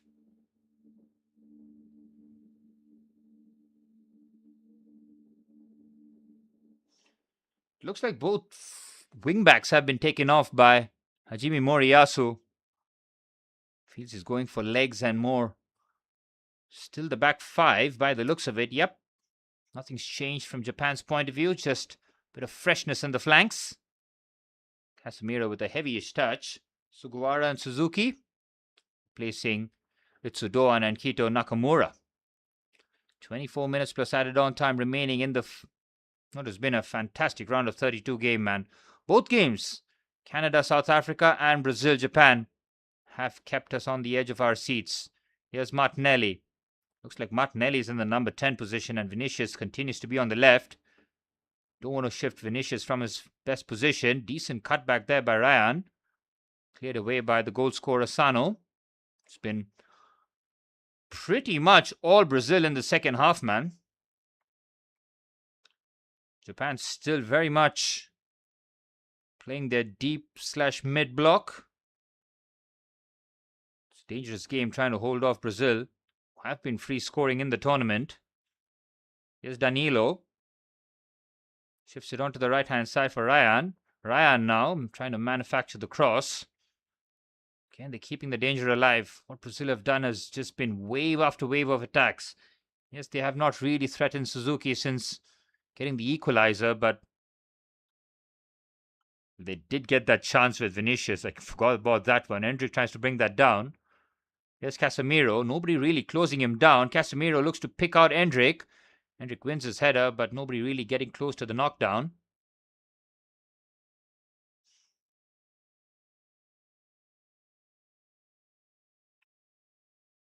Well, Brazil will not want to take this to extra time.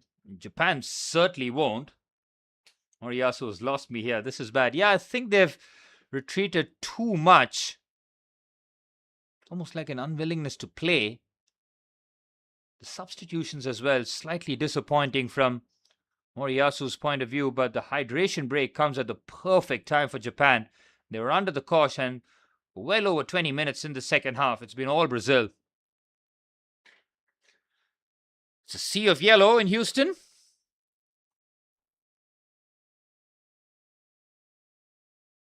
But Japan's got to change something.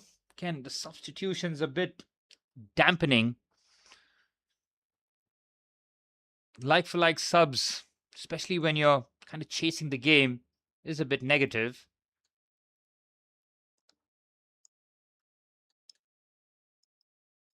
But Brazil have to just keep giving the keys to Vinicius on the left-hand side, man. Just keep feeding him and keep making him have a run at the Japanese defense.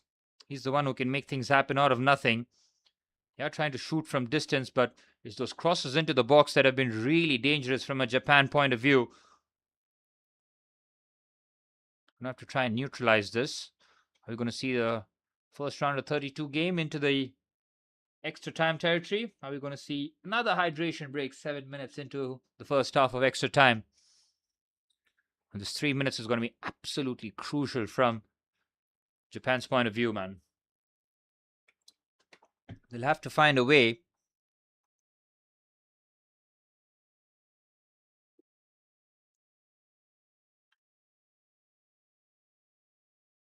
I'm sure Neymar must be telling Ancelotti, 10 minutes more, put me in, coach. But they did make the change of Martinelli, so I'm not sure whether or not Ney will get the nod. Maybe even holding him back for extra time.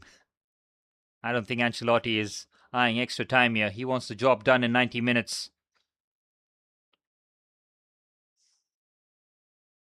Japan went all defensive too early, had Brazil on the ropes, and Paqueta was out injured, and they decided to only defend the 1-goal lead.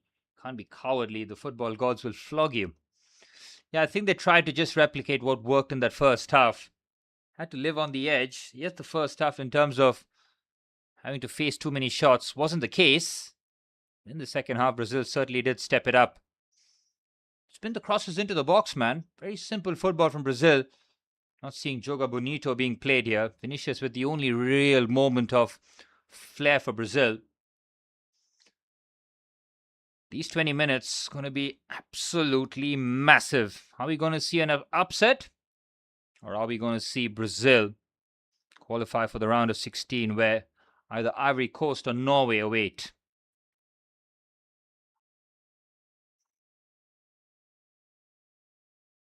The Japanese bench do look a bit shook. Not sure what was said by Moriyasu at the break, but we are off and running. Fourth quarter setting, lads. This is where players will have to stand up. Japan still in their back five. That's not changed, and I don't think that will change either. Even if Brazil do end up scoring the second here, it feels like Japan will live and die by the system. Vinicius' pass has been intercepted. Junior Ito. Martinelli immediately trying to close him down. Wonderful work there by the Arsenal forward. But foul according to the referee. Junior Ito on the right-hand side. Sugawara and Suzuki, both who have come on. Yet to really have an impact in the match so far. Here's Daichi Kamada onto the left-hand side. Hiroki Ito, back to Kamada. Japan enjoying a bit of possession. Looks like Junior Ito is the man who's been holding the width on the right-hand side. So is Sugawara. That's a poor pass, easily intercepted by Douglas Santos. Casemiro shows decent enough press resistance, and now Danilo can carry.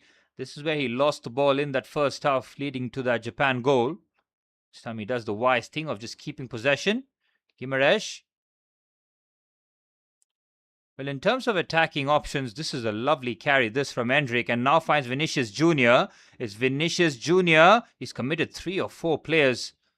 That's the thing with Vinicius Jr., man.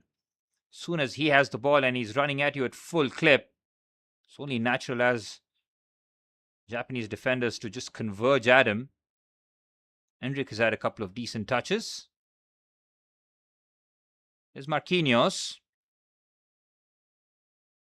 Finds Ryan on the right-hand side to Danilo. Guimaraes. But Brazil do have Luis Enrique on the bench. He's another right winger, left footer, who can certainly turn things on a dime. Explosive winger that Carlo Ancelotti can utilize. Gabriel with another floated ball towards the far stick. And Ryan's header might have taken a deflection for a corner. It has. Will they continue to pepper Japan with these balls into the box? Gabriel again. Ryan making the run this time. Suzuki didn't know too much about it. Came off his back, and it's a corner for Brazil. And Marquinhos, Gabriel Magalhães, and Casemiro all obvious targets. Gabriel not being picked out yet, getting a free run. Ryan just holding his run at the edge of the box. That's another terrible corner by Bruno Guimaraes. Doesn't beat the first man again. Cardinalson. But Brazil still have a couple of attacking changes to make, and that is going to be the game changer for Carlo Ancelotti. Hajime Moriyasu has made 2 changes at wing back, but other than that, he's let his team absolutely get flogged out there, especially in second half action. Barely seen the ball.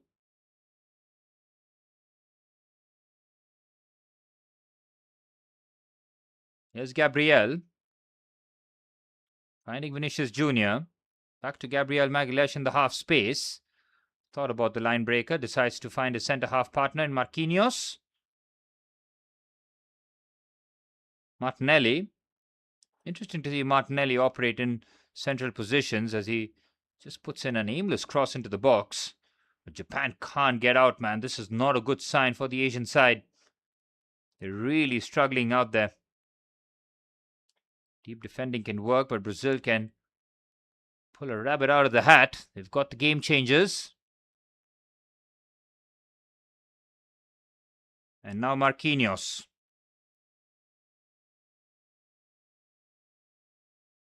The thing with Neymar on the pitch, it's not even just his quality. I think players around him also will just respond differently. Okay, he doesn't have the Messi for Argentina kind of aura and presence, but it's pretty close. There's Casemiro. Guimaraes. Marquinhos now. Brazil playing some passive football. Douglas Santos. Risky. Casemiro. Vinicius. Wonderful first touch. He opens up with a lovely pass to Endrick. Endrick with the right idea. Just trying to scoop it over the top for Gabriel Martinelli. Yeah, they're not even trying to counter. I think they're just gassed. They're just dead out there. They've been flogged here in terms of the running they've had to do.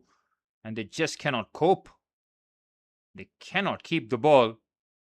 Brazil are all over them. If this is not going to extra time, I don't think Japan will be able to hold on, man. This seems like late goal settings for Brazil. We've seen one for stoppage time already. Stefan Eustáquio scoring for Canada. That was a captain's goal. If Neymar gets the captain's armband and scores the winner, might be just sensational scenes. Here's Vinicius.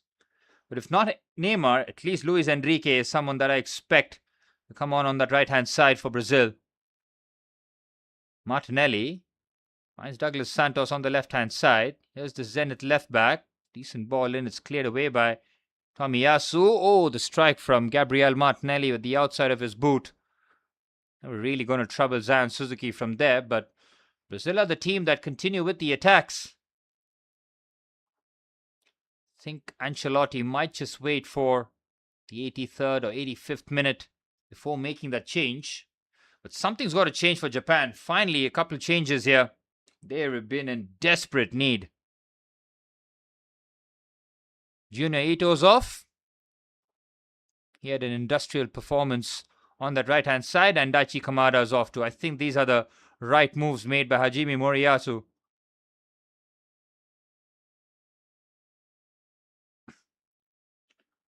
Tanaka is coming on.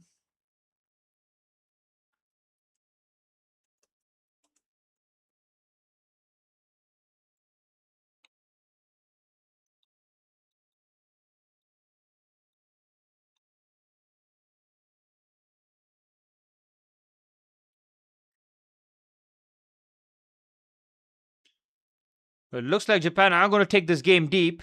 They are going to stretch Brazil as thin as possible. 4 changes for Japan. Ancelotti has made the 2 changes. Endrick and Gabriel Martinelli. Ooh, that was a risky header. Casemiro showcases his experience.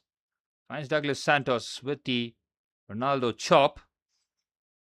Now Casemiro with a sweeping long diagonal, looking to find Ryan on that right-hand side. The second half has been all Brazil, man. Japan under the cosh. As Tanaka finds Hiroki Ito. Zion Suzuki.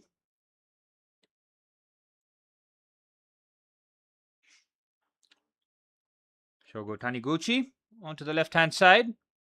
Sugawara. Japan have so many players plying their trade in the Bundesliga. They'll be used to the high-octane stuff. It's a lovely turn by Endrick in the pocket. Again, he's making things happen, or at least trying to. Here's Ryan. The young attack for Brazil now looking to just show up here. Oh, that's a bad challenge by Danilo, who's on a yellow card. Cannot afford to make such foolish challenges, really, going lunging in.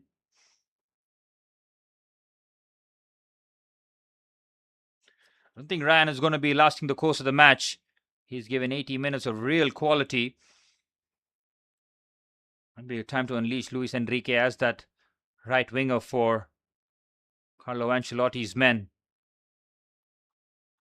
Maybe this is karma for letting Sanos go. I can make my peace with that. The football karma certainly does work. Japan are dying out there, man. They can't stitch 2 passes together. It just feels inevitable that Brazil are going to get the job done here.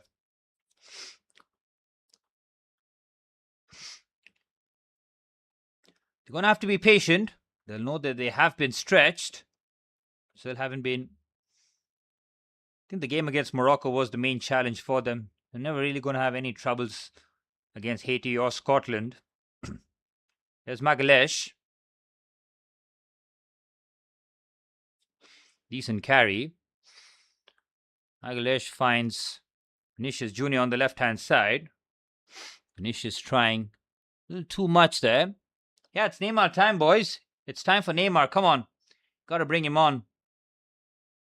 They need a bit of I don't understand the Martinelli move in the number 10 position, man. That is pretty much useless. He isn't a number 10. He's a touchline winger who can operate in central positions, maybe as a false 9. But as a number 10, I think Ancelotti just lost me there. Here's Vinicius, who goes on the outside, puts on the afterburners. Good defending there by Sugawara. Douglas Santos just hangs the ball into the box. Well defended. Danilo picks up the loose ball. Japan just cannot get out, man. They cannot get a touch onto the ball. Here's Magalesh. Casemiro. Gabriel again. Gabriel floats the ball in. Desperate defending. Now Marquinhos. Danilo. Marquinhos again. Japan just outside their own box, holding on for dear life. Not sure whether or not this tactic is going to work for them, but I think it's all that they have. They've put in a really good shift, but might come undone. Here's Guimaraes. 8 minutes plus stoppage time remain at the NRG Stadium in Houston. Santos, Martinelli. Martinelli's cross. Poor. That's terrible. Brazilian fans urging for calm. Tranquillo. From their point of view, Ancelotti needs to possibly add a couple more subs here. Enrique and Neymar would be my picks. But somebody's got to be subbed. Now, who's going to be that player for Brazil? Maybe sacrifice Casemiro, just let Bruno Guimaraes hold the midfield by himself. Not sure as to why they're so gassed. They weren't even tested that much in the group stage. I mean, we don't know what happens behind closed doors as well. Behind the scenes, you never know. They must be working tremendously hard in training, or they did put in possibly a lot of effort against the Dutch and Sweden. Brazil continuing their attack. Oh, that's a hack challenge. That's a yellow card challenge. It's a free kick in a dangerous position. Suzuki, who came on as a second half substitution.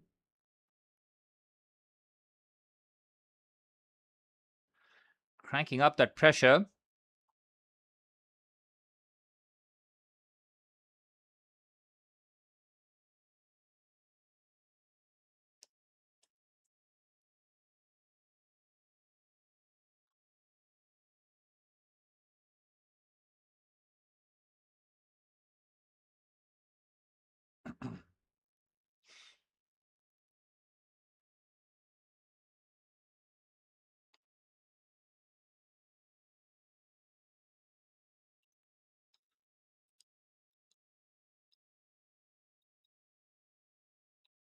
Such a risky challenge there by Suzuki, which means it's a free kick in pretty prime position here for Brazil. They've been extraordinarily patient since the equalizer. Not look to force it, but it's time to now try and throw that kitchen sink from Brazil's point of view. Guimaraes, who's been on set-piece duty, didn't have the best of set pieces really in this game. A couple of very poor corners.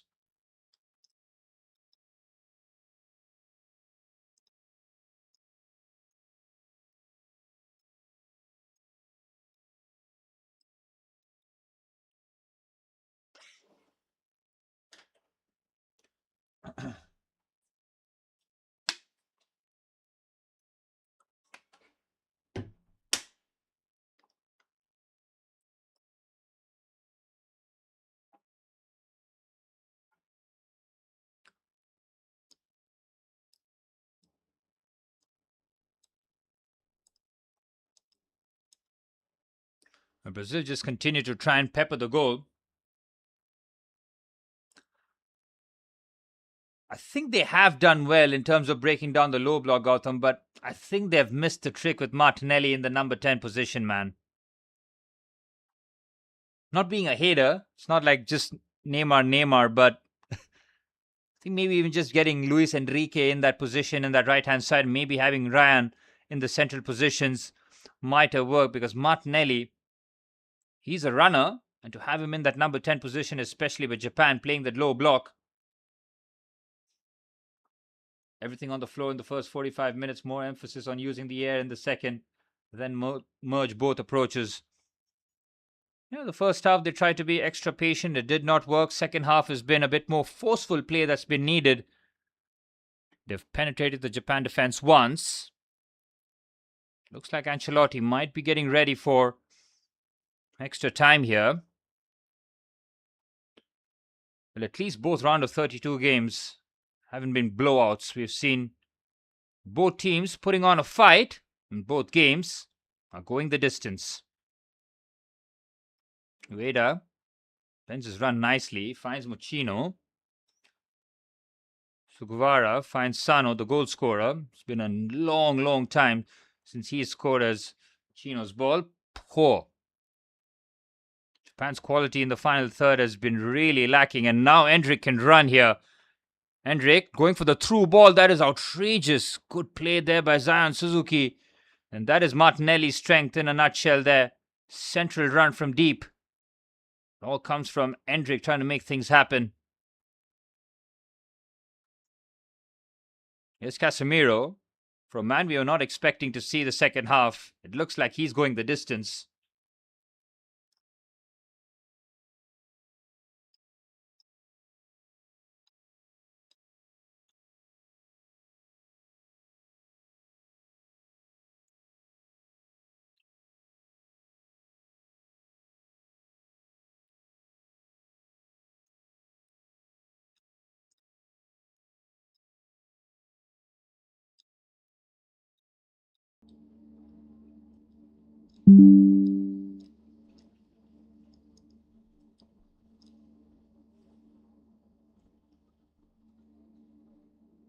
I think I'm back with my connection.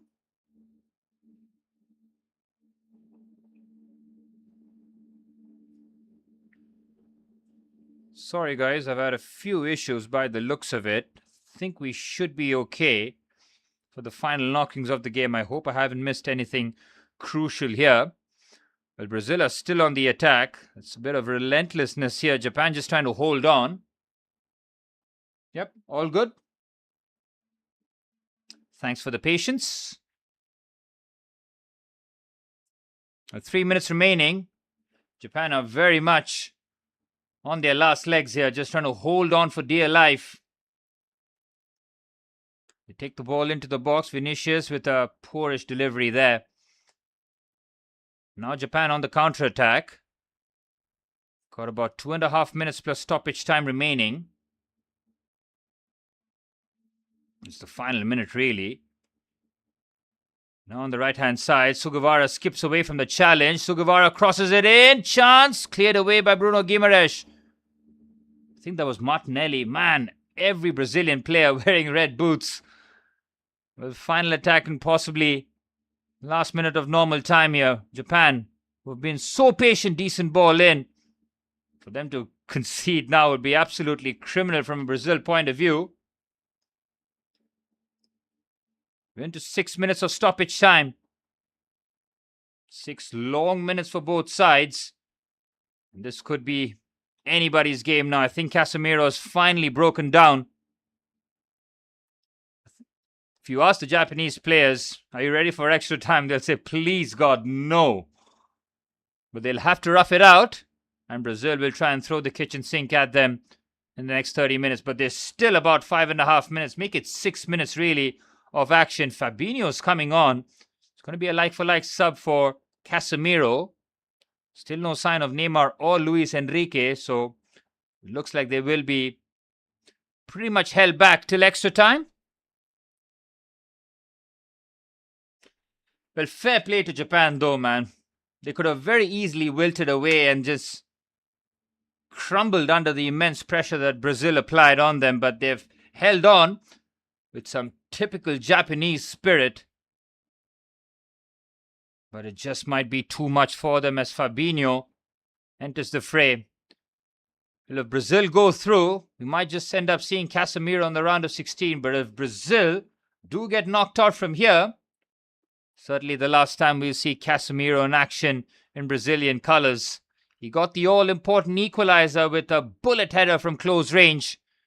And he's given his side a bit of hope as Brazil look to dominate the last part of stoppage time here.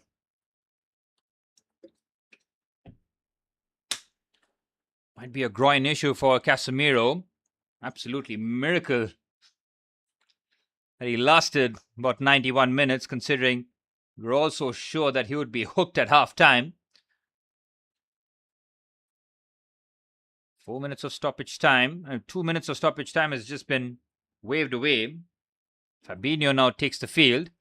We're going to see 6 more minutes of action as Casemiro has been replaced by Fabinho as Brazil search for what would be the winner.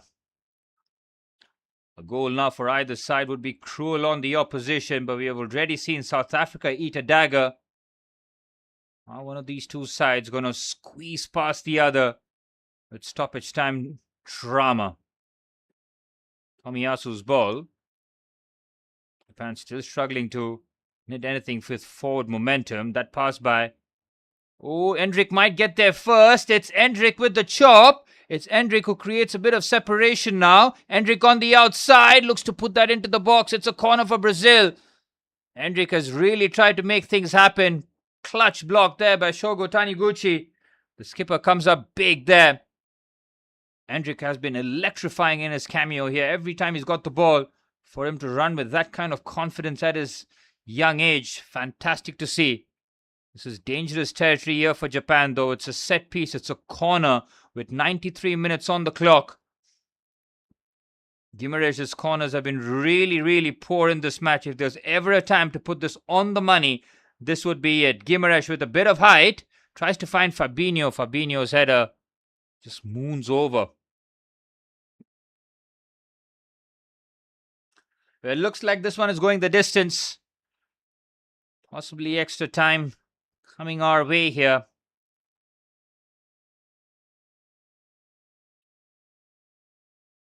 Ryan has been so good in the second half. Way to the passes. He's outstanding, man. Outrageous scouting from Bournemouth. He is. I mean, to start for your country at the age of 19, especially when you've got options, really the testament, especially with Ancelotti preferring the aging and experienced players. Him being 19 and being trusted with the start and still on the pitch is a testament to how much Ancelotti does rate the teenager Ryan. Here's Marquinhos. Ryan again. Danilo. Danilo's been good in the second half. A lot of recoveries, a lot of forward momentum continuing on that right-hand side. There's Douglas Santos. Finds Magalhaes, who got the assist for the Casemiro goal. Santos back to Gabriel. Marquinhos. Brazil trying to manufacture one more opportunity before the full-time whistle.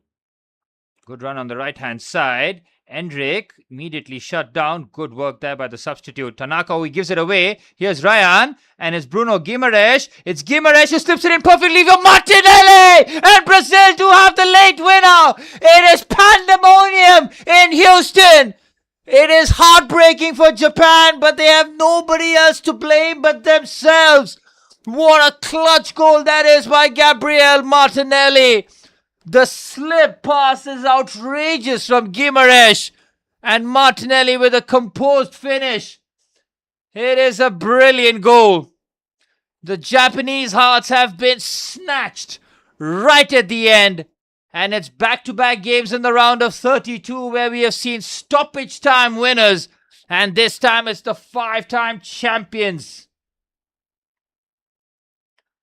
Come from behind victory here for Brazil. This pass by Bruno Guimarães is outrageous. It is so good on his left foot too. Martinelli's first touch is really good. It just takes it out, puts it on his right foot, and he just slides it past Zion Suzuki. He might have gotten a touch on it. A hint of fortune attached to it because it hits the post, and from there it finds its way into the back of the net. Brazil have done it the hard way, but they have deserved it for an outstanding second half performance. And the coolest man in the stadium, no surprises, Carlo Ancelotti. He reacts like he sees late goals every day in training. And that really is a cruel way for Japan to exit the World Cup. Heartbreak for South Africa yesterday. Heartbreak for Japan here today. But it just shows you in this World Cup, we are continuing to see some late drama. Well, Japan were hoping to drag their carcasses into extra time. But Brazil were never going to allow it. They always knew they had one more chance in them.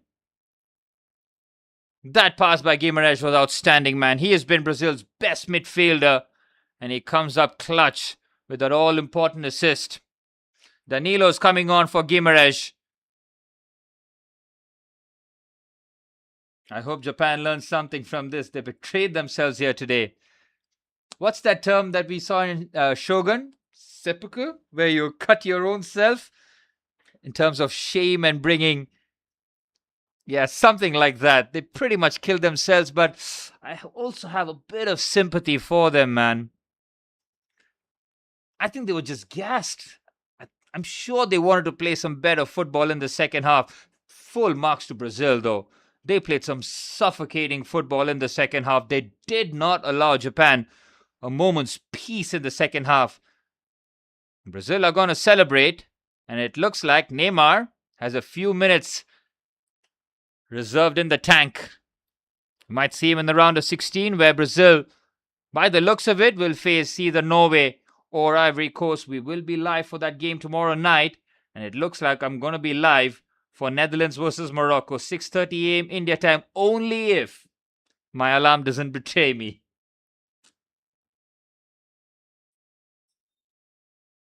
You cannot be gassed from minute 45. I don't think they were gassed from minute 45. I think since Brazil equalized, they made a couple of changes. It all came from just a loose giveaway. Again, just a tired giveaway. And look at the reaction from the Japanese players, man. Just collectively collapsing. But Norway are not going to have an easy path. Ivory Coast do mean business.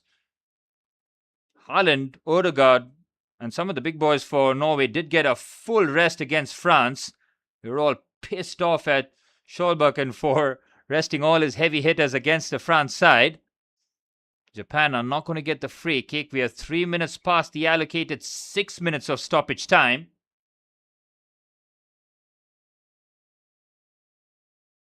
Yeah, please. I think you might have to call me. I'll try. I'm definitely putting the alarm. 6 a.m. alarm. Hopefully 6:30 a.m. I will be live. Netherlands, Morocco, man. Those are my two dark horses. Almost like I have a personal stake in both teams playing well. But Ronaldo's on his feet. You wouldn't be too impressed with what he's seen. But in terms of second half domination, I think Brazil can say that, yep, we have deserved this one. If that Vinicius goal, went in, I think it'd been a completely different scoreline. Brazil would have just blown Japan out of the water. Big learning curve for Japan. Massive learning curve. Try and go one step further and topple Brazil. Might have to wait for yet another edition of the World Cup. But Brazil's experience just showed there. It just showed throughout the match. There's absolutely no panic, and that just completely exudes from the bench. The Brazil players waiting to run onto the pitch in celebration. They have known that they have been pushed to their limits against a resolute Japanese side whose World Cup journey might be ending here. Last chance to put this into the mixer. Throw in for Japan. They have to win the first and second header. Brazil win the first. Try to recycle the ball. It's cleared away, and the referee blows the full-time whistle at Houston. And it is Gabriel Martinelli who is the match winner. Back-to-back games in the round of 32 where we've seen stoppage time winners. Eustáquio for Canada and Martinelli for Brazil after a brilliant pass by Bruno Guimaraes to open up the Japanese defense. Casemiro got the all-important equalizer 10 minutes into the second half after Sano gave Japan the lead in the first half. The game was topsy-turvy in the first 45 minutes, but in the second half it was all Brazil.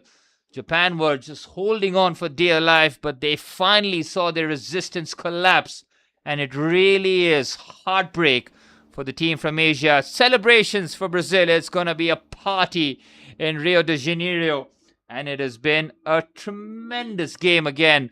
The watchalongs are getting absolutely sensational, guys. It's really sad to see Japan in tears, but it's the harsh lessons of top-end football. Japan exit in the round of 32. Brazil will advance. Thank you so much, guys, for tuning into this game. And yes, we got one more watch-along. Hopefully, I'm going to try my very, very best to be awake in about 5.5 hours' time It's time to put the alarm. It's time to be knocked out and sleep. And I'll see you guys possibly for the next Watchalong. Congratulations to Brazil and commiserations to Japan. Nice attempt, but no cigar. Full time in Houston. Brazil 2, Japan 1.